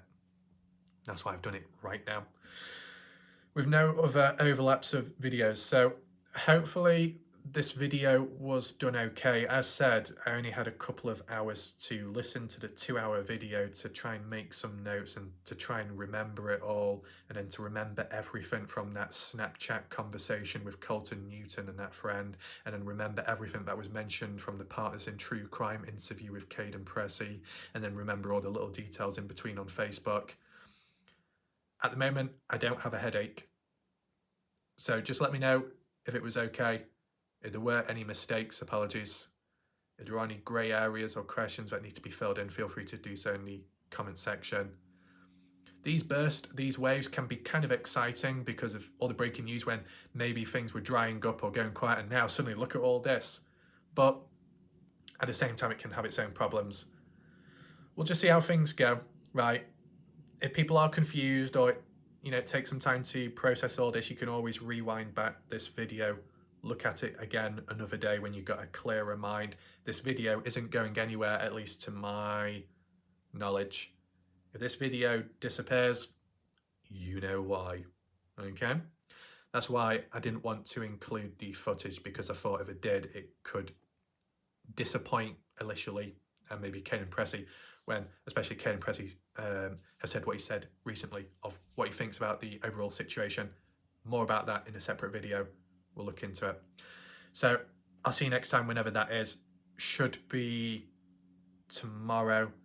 And as a heads up, in 2 weeks time on a Friday, there might not be a video because stuff's happening, okay? And as well, got the dentist on another day, which is really annoying. But in between, still do coverage, distract myself. And yeah, thanks for watching. I'll see you next time. Goodbye. Good night for now.